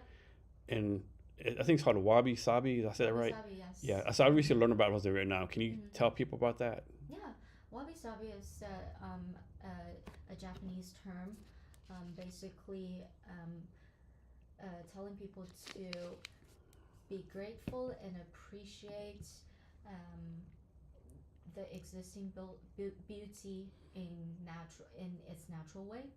So so Dr. Claire Cuccio is a friend I met through 601. She was a professor, studied in Japan, lived in Japan, studied Asian arts, culture, and religion, probably. Um, so she's an expert and enthusiast about Japanese culture, and then it was very nice that she had the opportunity to provide a um, um, I wouldn't say lesson, but it gave a presentation about this concept of wabi-sabi and how how it was used in the history and how it is used in current life from um, your mentality, from art, all aspects. So it was pretty interesting. So you mentioned 601 Club a couple of times. Mm-hmm. So in Seattle, you could do a networking event. You go something going on every day, right? Mm-hmm. Like there's something always going on. Why do you choose like to do a lot of networking with 601 Club? And what is the 601 Club? Yeah. So it is a private club, professional networking club, and then it's the longest existing private networking club in Seattle. I think 15, 16 years now. So the thing I love 601 the most is one of their rules. So we meet every Thursday in person, every Tuesdays online, and during those 2 or 3 hours of meeting, you are not supposed to sell and pitch and promote. You're able to talk about yourself, what you do, and what you're passionate about. But don't be selling insurance, to the person who you just met. That's one thing I actually hate about when I transferred Army. I go to these networking events, military. You're like, half of them would be first command, half of them sell like insurance, half of them it'd be so military centric jobs. I'm wasting my time here. What am I doing here? I actually hate that. Yeah, absolutely. So during those 2-3 hours, you're just purely building genuine connections from one person to another. So 601's has that rule, but in general had promoted and allowed so many deals and business and cooperations to happen behind that. So I love the concept. Shout out to Fortunato, who was one of the founder, and I personally benefited a lot from just going to the networking club, having this true human connection in such digital world, and many great relationship partnerships and concepts grew out of that. Is there a membership cost to be in the 601 Club? No. Okay. There's no And cost. y'all meet the same place every Thursday, or does that change? Yeah, it's the same place. Okay. It's invite only. Okay. So yeah. Cool. So this might be something from your past, right? Talk about this project you did called a Fanatic FI and NBA draft prediction app. Yeah, Fanatic Fi. That was one of the project I did in when I was in studying at UC Berkeley. So basically, I just learned using machine learning models and all different models. There's decision tree. There's scikit-learn. There's I think scikit-learn might not be a model, but there's ADA boost. There's all kinds of models that you can tune the model a little bit and they generate different results, and then there are models specifically for MBA, for that data, for language, for time series like stocks and cryptos, all kinds of models. So when I first got into it, and we had this project coming up, and they asked us to make prediction, utilize what you have learned to make, to help yourself learn and find out something about, to find out something about it. So I was just curious, what can I learn? Everybody already studied crypto, studied, stocks, and I think at that time it was March Madness. So I said, why do I analyze the basketball data? So which part of basketball data? How about I predict whoever come out of the D1 schools and get picked to NBA. So I gather data from all current NBA players, and then their data from when they were in college, and then from their 3-pointers, assists,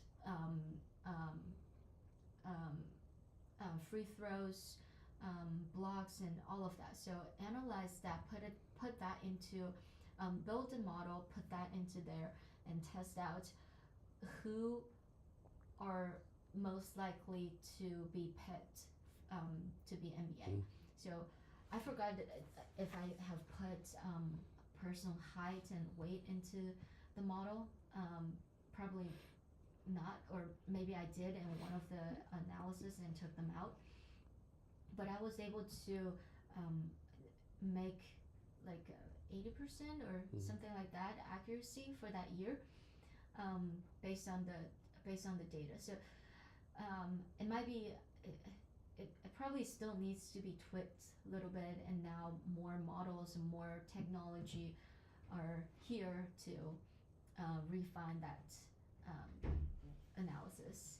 And so many people ask me, oh, you can go use that to predict and then go win money in Vegas. I said maybe I could, but I didn't think that way. And also, like, it's such a it definitely needs a lot of twist. And from there, I learned, people build robots to do tradings. Some of them are doing good, some of them are not. It's are you still like working out? You still keep yourself in shape, or that you like, I'm out of the army now, I'm not working out ever again in my life? I try in different ways. So when I was in the army, I did work out most of the time. Once or twice. So when I was deployed, so all you do is work out when you deploy. Like you got to, unless you can go batshit crazy. Yeah, it's 24/7, and then you have a defact open midnight too. So, but I try to do all kinds of things to stay fit and healthy. So my theory now is not to work too much on your body to stress it out. If you hurt yourself, that's not good. It's all going to come back to you later on. So do moderate exercise. Once in a while doing HIIT, probably fine. And then, doing hiking, yoga, Pilates, and play pickleball, or, snowboard, all kinds of things that can help you mentally and keep you physically fit. And it's not too boring, like in the gym. So you can make gym fun by listen to a good podcast or some music, have a workout buddy, have a workout plan, but it's not always. I know people who are addicted to it and who has great results, but it's just not for everyone. So a few years ago, the big thing was Web3, like Mhm. how AI is hot now, Web3 was hot a few years ago, right? I mean, Web3 is still around, but it's nowhere near as hot as it was before. Like Mhm. everyone had a Web3 company, NFT company, Mhm. and it's of course it's still around. But why do you think Web3 kind of like died down as far as the hype? Mhm. I definitely have that feeling. Um, Especially, I witnessed NFT New York City from as high point to like people rarely attend and has so little to offer. Um, and I feel like there are so many reasons because of that. NFT is just one part of how Web3 technology could be used, um, and how the cryptocurrency is doing as value definitely influences the um, I would say how passionate people are in this piece of technology, and definitely AI had um, won back all the attention. So it was AI, and then blockchain came, and now it's AI again. So I feel like the technology trend is in spirals. Um, it, it will slow down a little bit. I want to rephrase. It would not slow down. It's still moving really fast, but it's not to the knowledge of common people. um, how people use it, utilize it behind curtains in the labs, in their garage, and utilize the technology to build um, um, other things. Um, Normal people, we wouldn't know, but people are still doing it. That's why it will come out once when a really commonly used um, Web3 technology uh, come back out again, and then people will hop on the trend again um, for normal. Um, So how do you personally keep track of all this tech stuff going on? Like there's like, mm-hmm. I mean, literally there's so much going on, right? Yeah. I mean, like how do you like keep track of all this? And of course, all of it's not important to you. Some of Mm-hmm. it is. Like how do you like, okay, Mm-hmm. this new thing came out, I need to get up to date. Versus, okay, this came out, I really don't care about this over here, right? Mm-hmm. Yeah, you definitely have to pick and choose. For now, because of my job, it's definitely more telco driven, and my personal use on AI technology kept me going.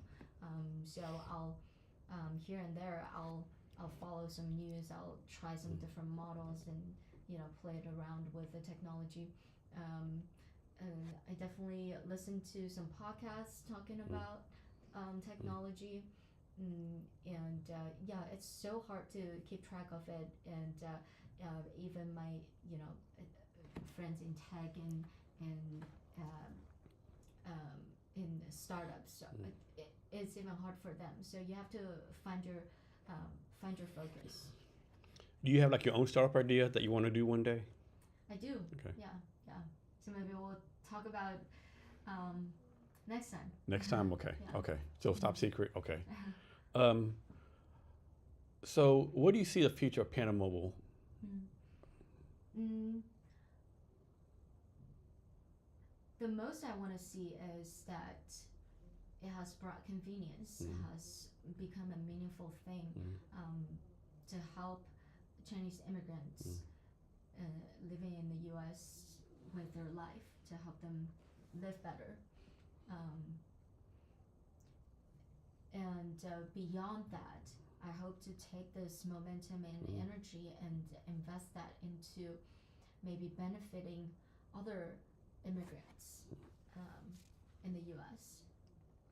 And how often do you go back to China? Not very often. Not for them, like Yeah. once every few years? Yeah, every Okay. few years. Yeah. I'm guessing you go for like maybe a month or so. I'm guessing you don't go there and come back in 3 days, right? No, in between, I guess. So last time I went back was October last year, Okay. and I stayed there for 10 days. Okay. So Yeah, not too short, not Yeah. too long. That's about either, enough. but 10 days. Yeah. Yeah. But this is your home. Seattle area is your home now, so to speak. Yeah, I think so. Okay. Yeah. Okay. So for your job, I mean, you talked about this before, but like, here's a bit one for you. So there's product management, program management. I'm guessing program management is like a small part of product management. How does that work? I think product is within program. Program includes, the overall operations, marketing, technology, products, logistics, customer service, and Okay. all of that. So product is one of that. So how do you make the product so that the marketing team can market it, the sales team are able to sell it, distribute it, and so put a thread into all of those and put them together. For Panda Mobile, I'm guessing it doesn't matter if someone has like an iPhone or Android phone. That doesn't really matter. Doesn't matter. Okay. Yeah. Is mobile app is like a app that people download onto the phone, or So it's or is it more like more like AT&T or Verizon just have it? it's a website. So you can go to our website and then to pick your plan of your favored, and you can choose whether to have your eSIM or physical SIM Okay. shipped to you. Yeah. Okay. And the company started this a couple years ago, right? Yeah. And you were talking about the idea. So next, what's your like some of your personal goals? Like you want to be like start your own startup and be a billion-dollar company. You want to be VP of product management for Microsoft. What do you see your future being? In the next 5 years. Or 10 years, 20, 10 whatever. years, What do you want to say? Yeah. I would say that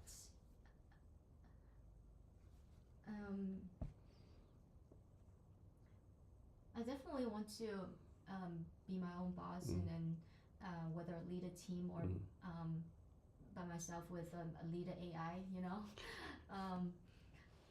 so do something that I'm truly passionate about. And I'm actually really really admire and jealous of those people who know what their passion is as soon as in early age, and then that hasn't changed, and they were able to work towards that, whether they take a curve just to require the financial means first and then get back to that, or they have been keep on pursuing their dreams persistently.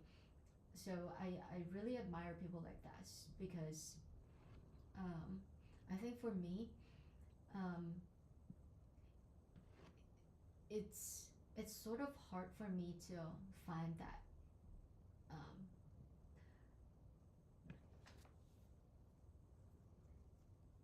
I've always did the best of what I can,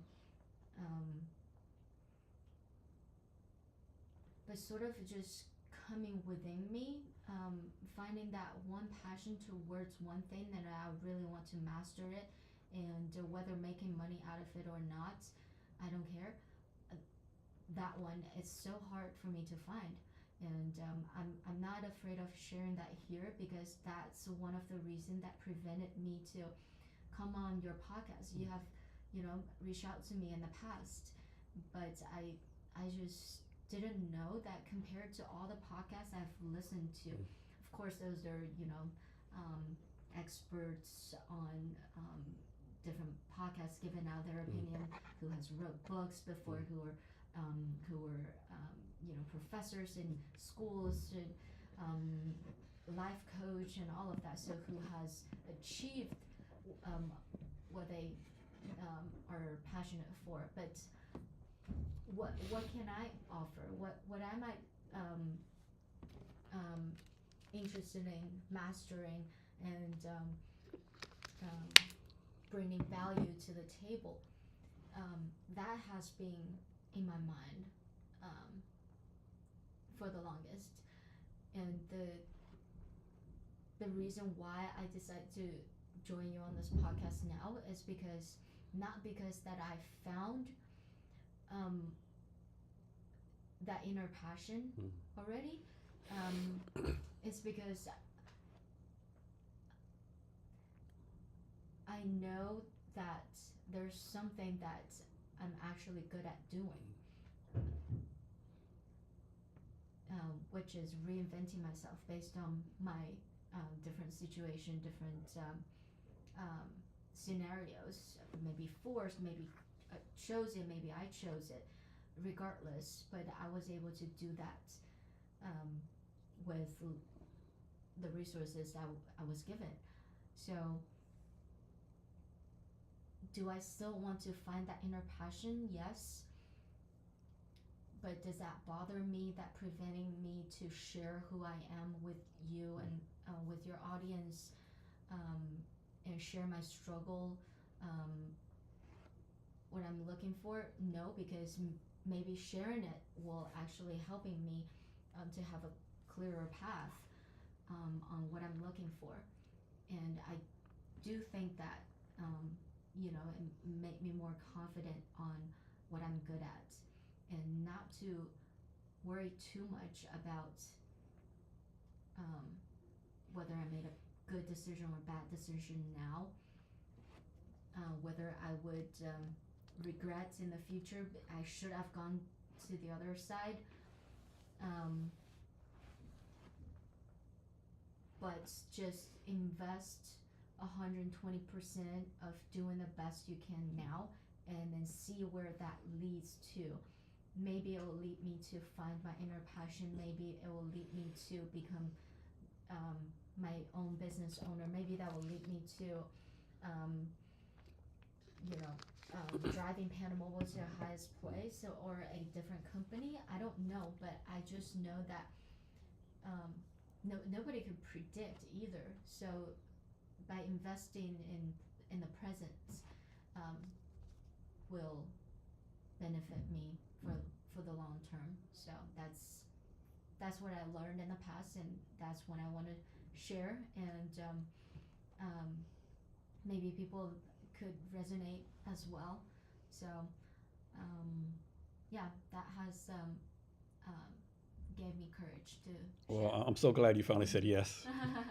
Thank you. So how you do this, right? With your personal life, Panda Mobile, everything going on, you probably have 100 things you do every day, but obviously you can't do 100 things a day. How do you like prioritize and focus on what you need to focus on day to day versus like spending your time on something number 93 on your list? Um, I agree with you. Definitely. I'm sure everybody has um, so much things that they want to get to.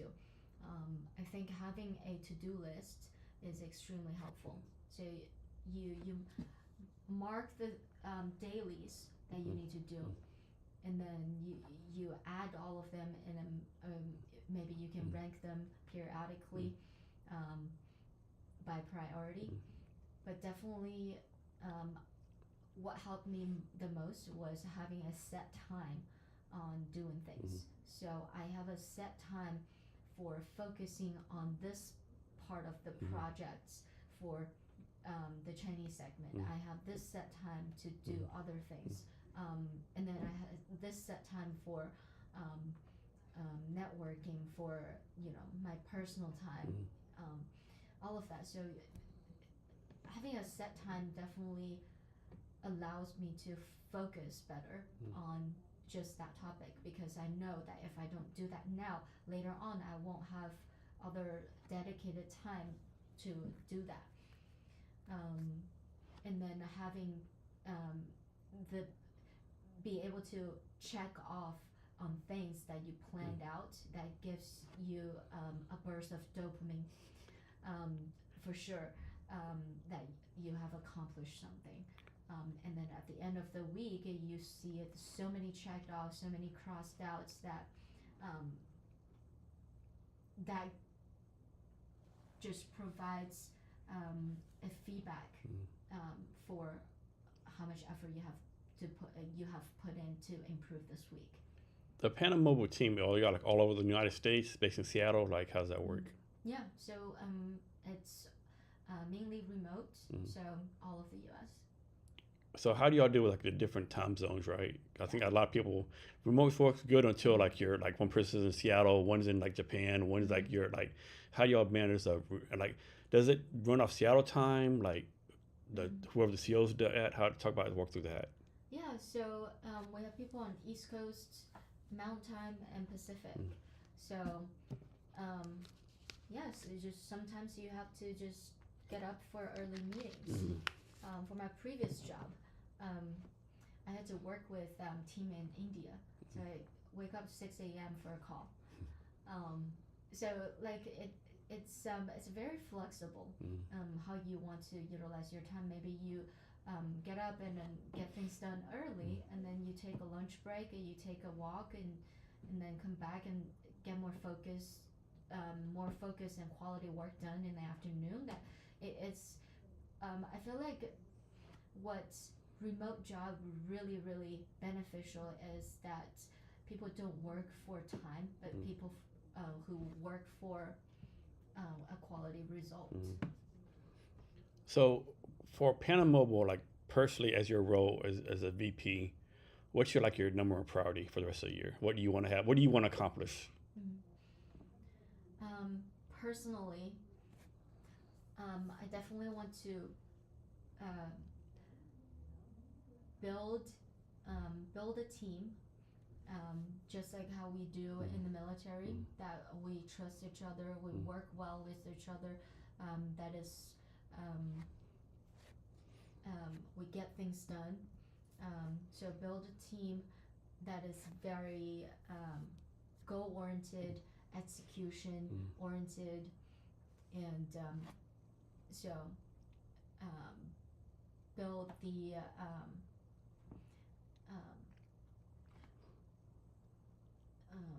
cohesion in the team so that we function um, the most effectively. So regardless of the tasks, we can go tackle it, and maybe we don't even have to have a meeting, and then we already know what we're tackling first. I want that type of understanding and cohesiveness between the team members. So once we have that, I think we'll be able to do customer acquisition, maintain them on our network and provide the best customer service, all of that because our goals aligned. We have the clear mindset of our priority. So that's my personal goal. So I do think there's some people out there like you tell them, hey, I need to do 1, 2, and 3. They do 1, 2, and 3, and they're like, you know what? He didn't tell me to do number 4, but I think I can figure out number 4 out right. Let me try to do number 4 right. Other people, they're like, you tell them 1, 2, 3. That's all they do, right? Even though they're like, man, I could easily do number 4, but the boss didn't tell me right. Why do you think people have these two different mindsets sometimes? I think because of the ownership. A lot of people who might not enjoy what they're doing, but they still it shouldn't say that it's passion. It should say that it's a sense of responsibility. If you trusted me on this thing, then I'm going to give my best. I'm going to think like the owner of this. The live or die of this project is my sole responsibility, and I'm going to do the best. If it needs more time, I'll put in more time. It needs me to go out of my responsibility to do other things, then I will do it. Not everybody has that mentality, and one, maybe they just feel like they don't need to do that, and two, maybe they are they're limiting themselves because they think, oh, maybe that's beneficial, but you know what, I'm not gonna touch it because I don't know, I might mess it up. My boss didn't tell me to do that. I don't want to, just doesn't trust themselves enough. So that also happens because your leadership, your leaders didn't give you enough confidence to do the things that to explore and then to take the responsibility to do that. So I think in the army that we say, you know, you always want to be able to do the the leaders that two level above you's job. And then the reason why we train soldier is to train your replacement because you are looking up and then training down to replace you to move up. So I think the same thing, and that is also very helpful mindset to be in this in the corporate world. Like you're training the team to be able to do your job so they can act to the best of the organization on your behalf when you're not present. That leadership will will be able to benefit the team itself and the organization. So it seems like you have like very high expectations of yourself, right? I would like to say so. And so I'm gonna presume, because I have the same thing, that you have like high expectations of people around you, correct? Yes. So how do you, I always had a problem with this. Like, how do you deal when these people don't meet your expectations, when they fail to meet expectations? Like, do you like try to train them up? You're like, oh man, what the fuck are you doing over here? Like, this is easy. Like, how do you deal with like, you know, people like letting you down, so to speak? Yeah, it's a hard task. So I definitely learned there are different ways from the army versus the corporate. You know, right? In the army, you can write them a counseling, you can train them up, and you're not up to standard. So, but corporate world is definitely different, and I at first I'll probably show the energy towards other people, but now I would recommend to take that energy back to myself and think of what do I need to do to be able to get the most out of that person. I cannot expect that person to think the same, do the same as I expected, but based on my understanding of that person's capabilities and what he or she's good at, how do I get the most out of them? Yeah, and just expectation management. In, yeah, it's hard to. I would say that it's hard to manage people, but it's harder to manage yourself because it's you have that frustration, it's you have that disappointment when you deal with somebody, and they might be frustrated too, but you can only control yourself, whether you change your ways towards that person or you change how you think to make yourself feel better. Can you talk some about your mentors, either like the mentors you have now, some of the mentors you had in the past, and how they helped you out? One of the mentor I had introduced me to 601. So, and I think my biggest mentor is my father. So, it doesn't matter how far they were.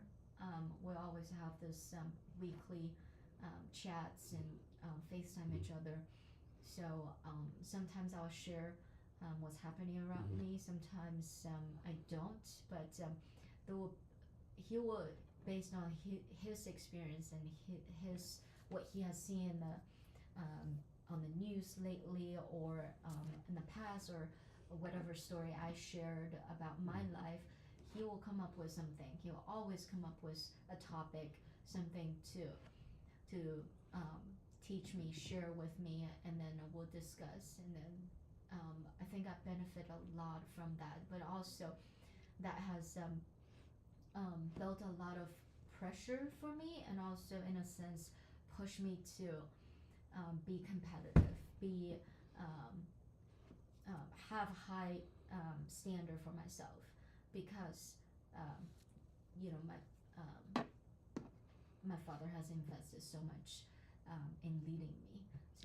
So So follow up, and to me, the more important part of the question: Who are you mentoring right now? Nobody. Nobody. I find that hard to believe. I think you're mentoring Yeah. someone. You might not realize. I think you're mentoring some people. Maybe I wouldn't say mentor. Probably have minor influence on people because of my energy, what I'm doing. I, whatever I did, whether it's hosting the tech event, hosting the tea ceremony event, I always had support from friends and family who believed in me, who channels my energy, who want to be part of that. So maybe that has influenced them, and then I hear people around me say, "Oh, that definitely encouraged me for me to exercise more. That encouraged me for me to be more entrepreneur, that kind of thing." So, like you said, maybe I don't even know, but definitely the influence is there, back and forth. So you kind of answered this before, but like, what about Panda Mobile convinced you like this is an opportunity for me right now?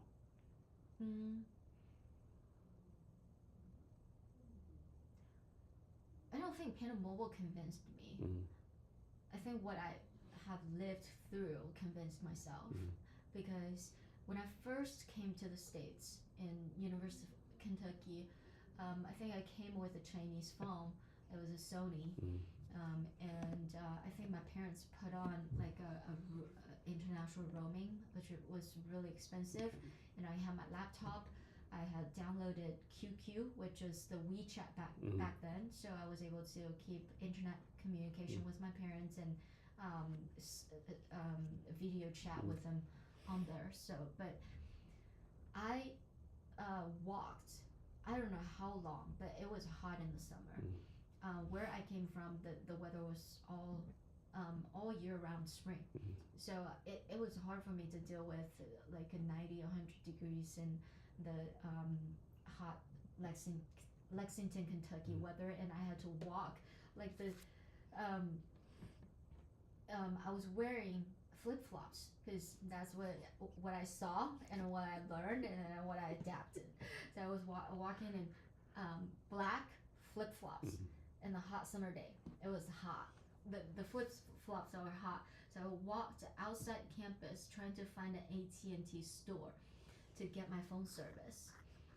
And I had no Google Map back then, so I walked the wrong direction. Oh man! Walked to the countryside, where I said there is no way AT&T. This is downtown, and AT&T store is there. So I had to walk back past my school and all the way down to the downtown area, and I had language barrier. Oh, I spent probably people usually spend 20-30 minutes in the store to get a new phone plan.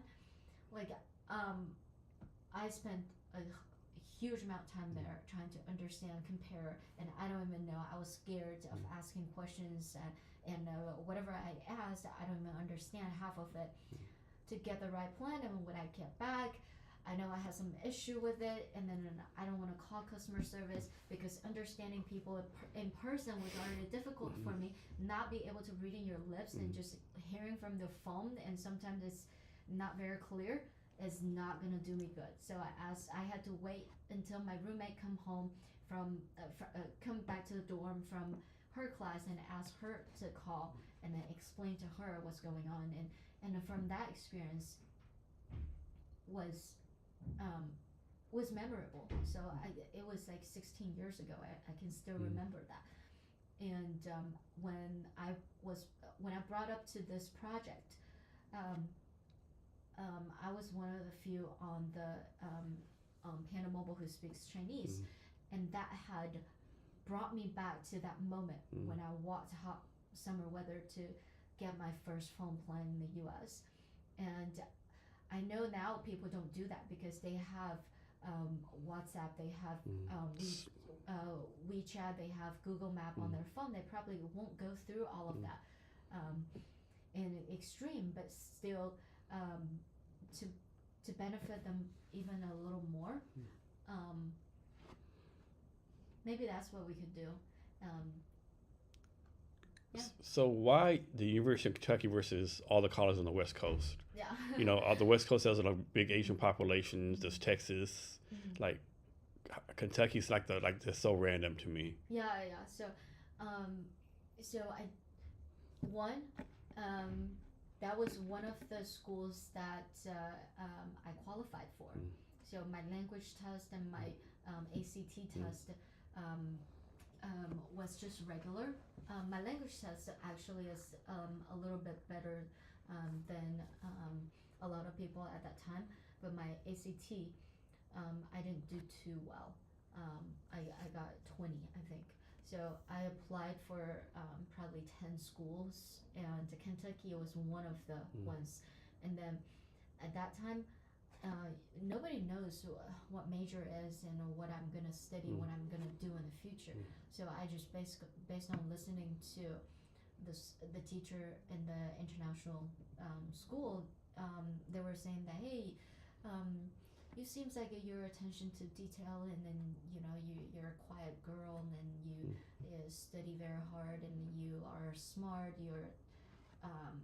It seems like you can be a good pharmacist. Mm-hmm. So let's sign you up for a pharmacy program. So Kentucky actually has the best pharmaceutical program in the world. In the U.S. So applied for biology major in pre-pharm, and then end up finding out that I'm already scared of bugs. I'm scared of everything like reptiles, frogs, and snakes. And teacher brought to biology class. Of course, I got a C, and all the books that I had to read and terminologies. So I just feel like one, it's probably not my passion, and two, I'm not really good at it. And later on, if I have to sign up for a class to dissect those animals, I'm going to fail. So I did a quick pivot into finance, because I know that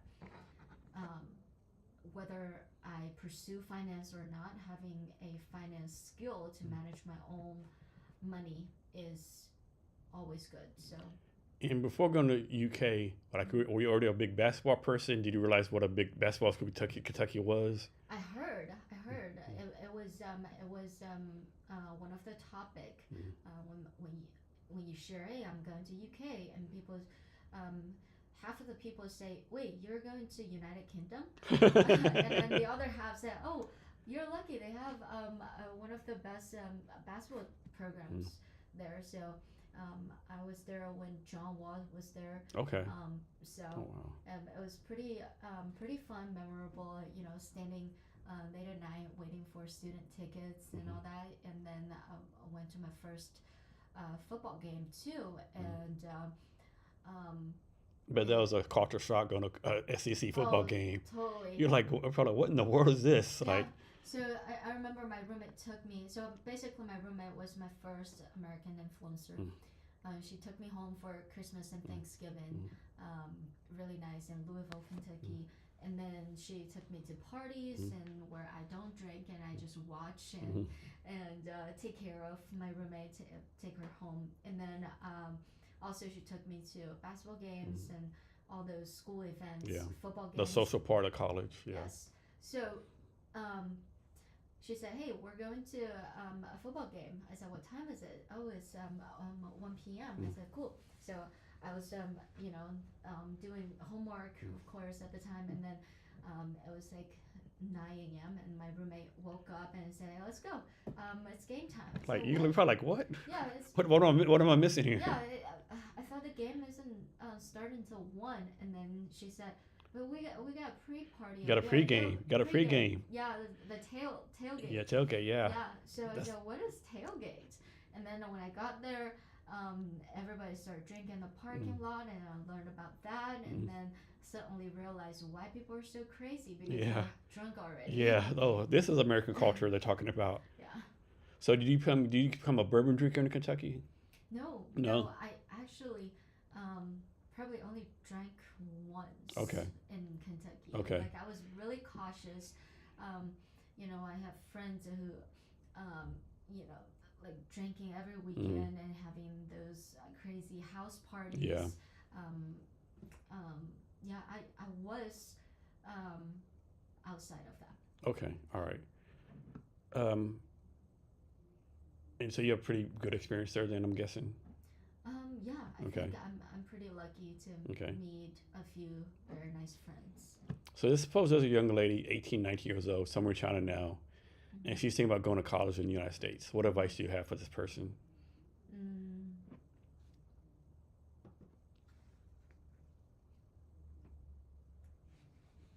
I would say, just be brave, have a strong mind, um,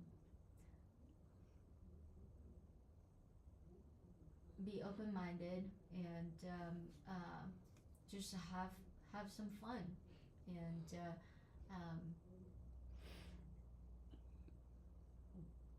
socialize more, and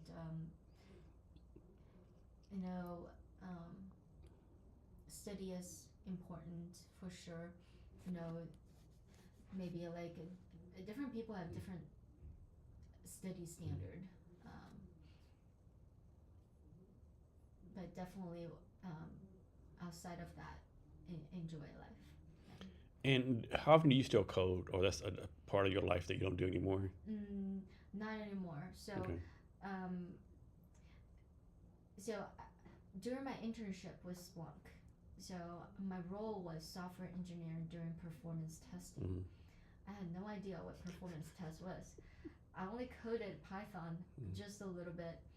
Um, at that time, ChatGPT hasn't rolled out yet. It was towards the end of my internship, which was a huge change for me.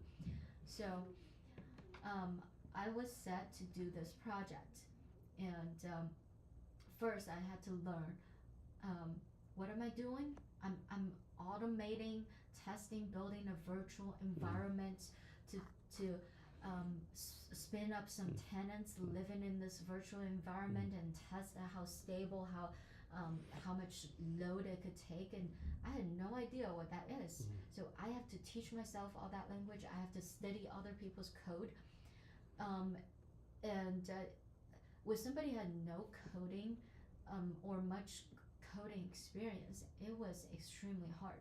And I was so determined that by the end of this internship, I'm going to have a job here. So I better work hard. So I was I skipped Thanksgiving and Christmas that year. I was working from getting up at 4 a.m. Working from 5 to probably 9 p.m. 5 a.m. I'm start working with their European team. There was a really nice guy called Glenn. I still remember. He was super friendly. I asked him all the questions, and then he was so patient to answer and then to teach me because he has done some of the similar things. So I had a meeting with him, go through what I've done wrong. I debug with him because there's no ChatGPT. So after that, from 9 to 5, I work with my team in the North America and also Canadian teams. I ask different people, so you have to learn, try not to bother one person too much, and then they get annoyed, so you bother this person a little bit. And then after 5, from 5 and on, I work with Australian team. So during that time, it was like probably 4 months of stressfulness. And eventually I was able to present all my work automated. Everything was working to a group of 100 engineers, like in the whole company.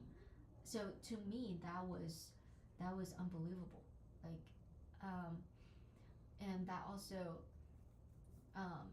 you know, proved myself again. You know, you just invest in time and energy and be persistent in learning and practicing, you can do that thing. So it it was an unforgettable experience, but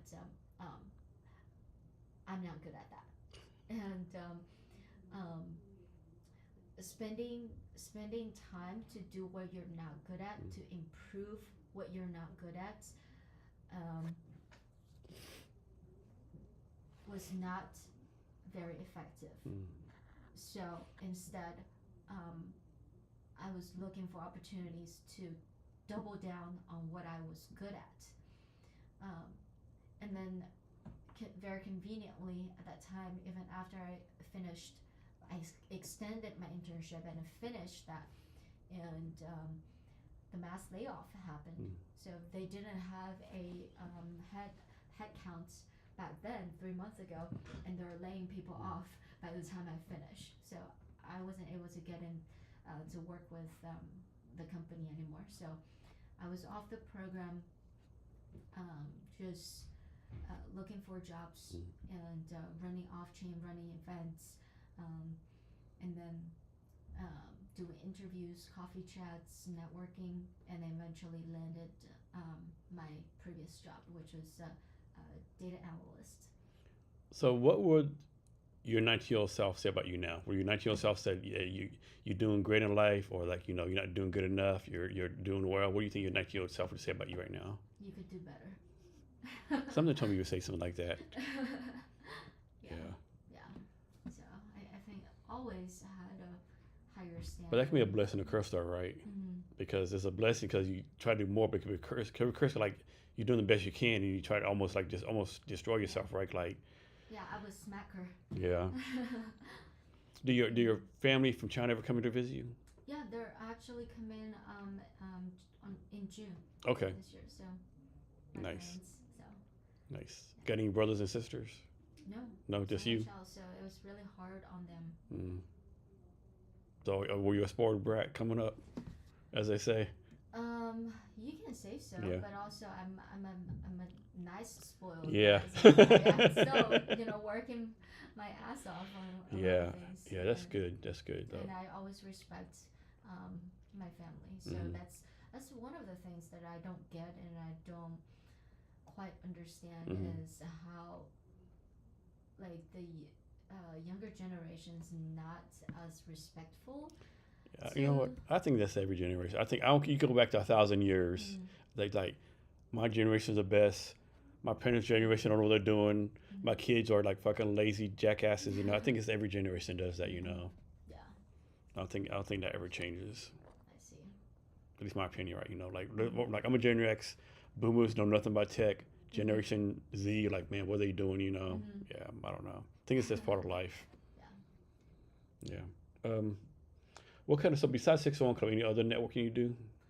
What is that? It's just regular some tech events and my friends hosting or inviting me to, but not so much. Here's one for you. Yeah. I think a lot of us spend too much time saying yes to everything, and we should be saying no more.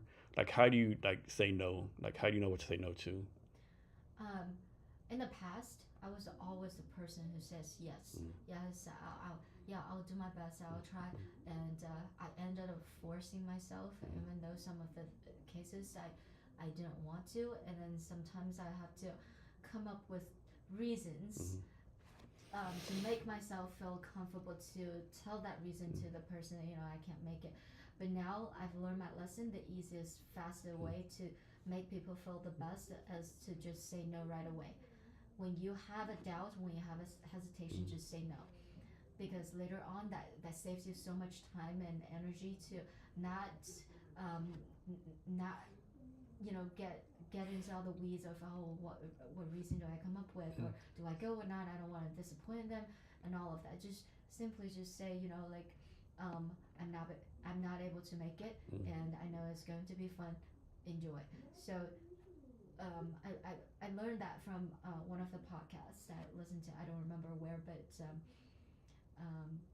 one, you have to be polite, and two, you don't even have to give a reason because people will evaluate that reason. Oh my God, you value your so and so more than me.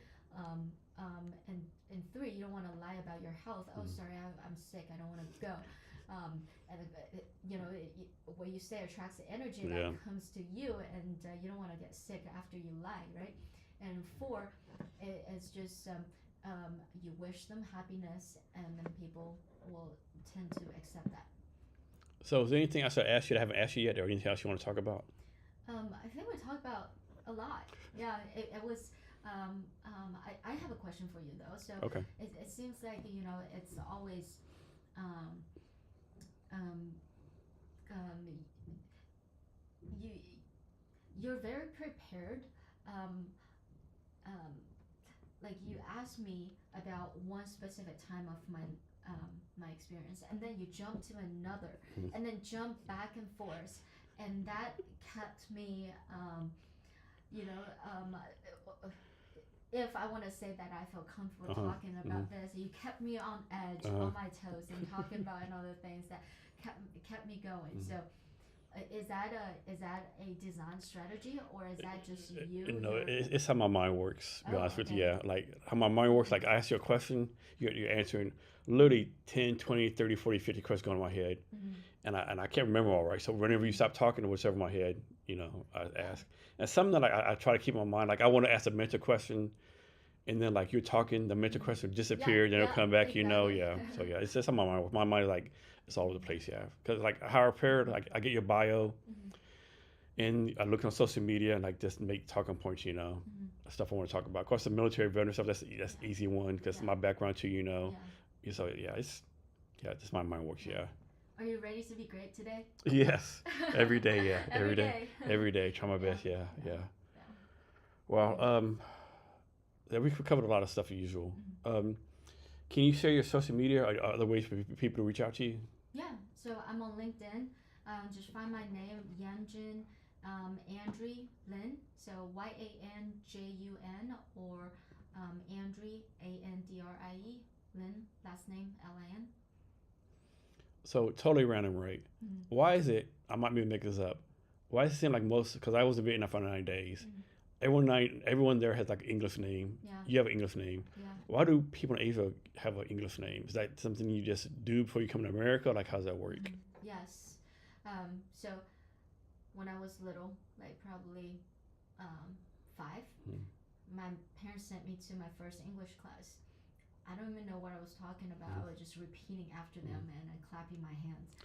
And they said, "Okay, now everybody's going to have an English name," and you At get 5? excited. Yeah. Oh wow! I thought it was like something like later on in life. I didn't realize that early. Yeah, you had English names whether you liked it or not from that class in that class. So who gave you your English name? teacher. The teacher. The teacher. Yeah. Just randomly gave you that name Yeah. out of all the hundreds of English names. Yeah, and then you don't like that name.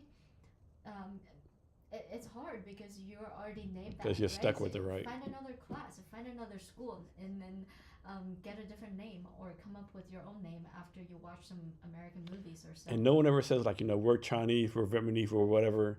Mm-hmm. I have a name I love already. What's this bullshit about getting an English name? What are we doing here, right? I think that's true with some people who's that's their choice. But for teachers to give you American name to ask you to learn English better, there's a psychology into it actually. I can see that, yeah. Because how do you get more personally invested into learning the subject? Yeah. Just give you a name and then you write it, and everybody loves their name. Everybody loves themselves. So, like you become more Americanized. You become more immersive to that culture when you have an American name. So that helps you learn better. So it's a psychological trick, or maybe I was thinking too much, but I think that has that psychological effect. But I do think there are people who just kept their own Chinese name, but at the same time you're not writing it though. You're writing it in the Roman characters. So it's hard to. A lot of people change it because it's hard to pronounce, hard to memorize, different reasons. So, and also I believe it's that strong presence of American culture, of superior. I'm going to your country, but I'm speaking English. You have to speak my language because the American culture, economy is the best in the world, so people adapt to you, not you adapt to them. So I think that also plays an effect.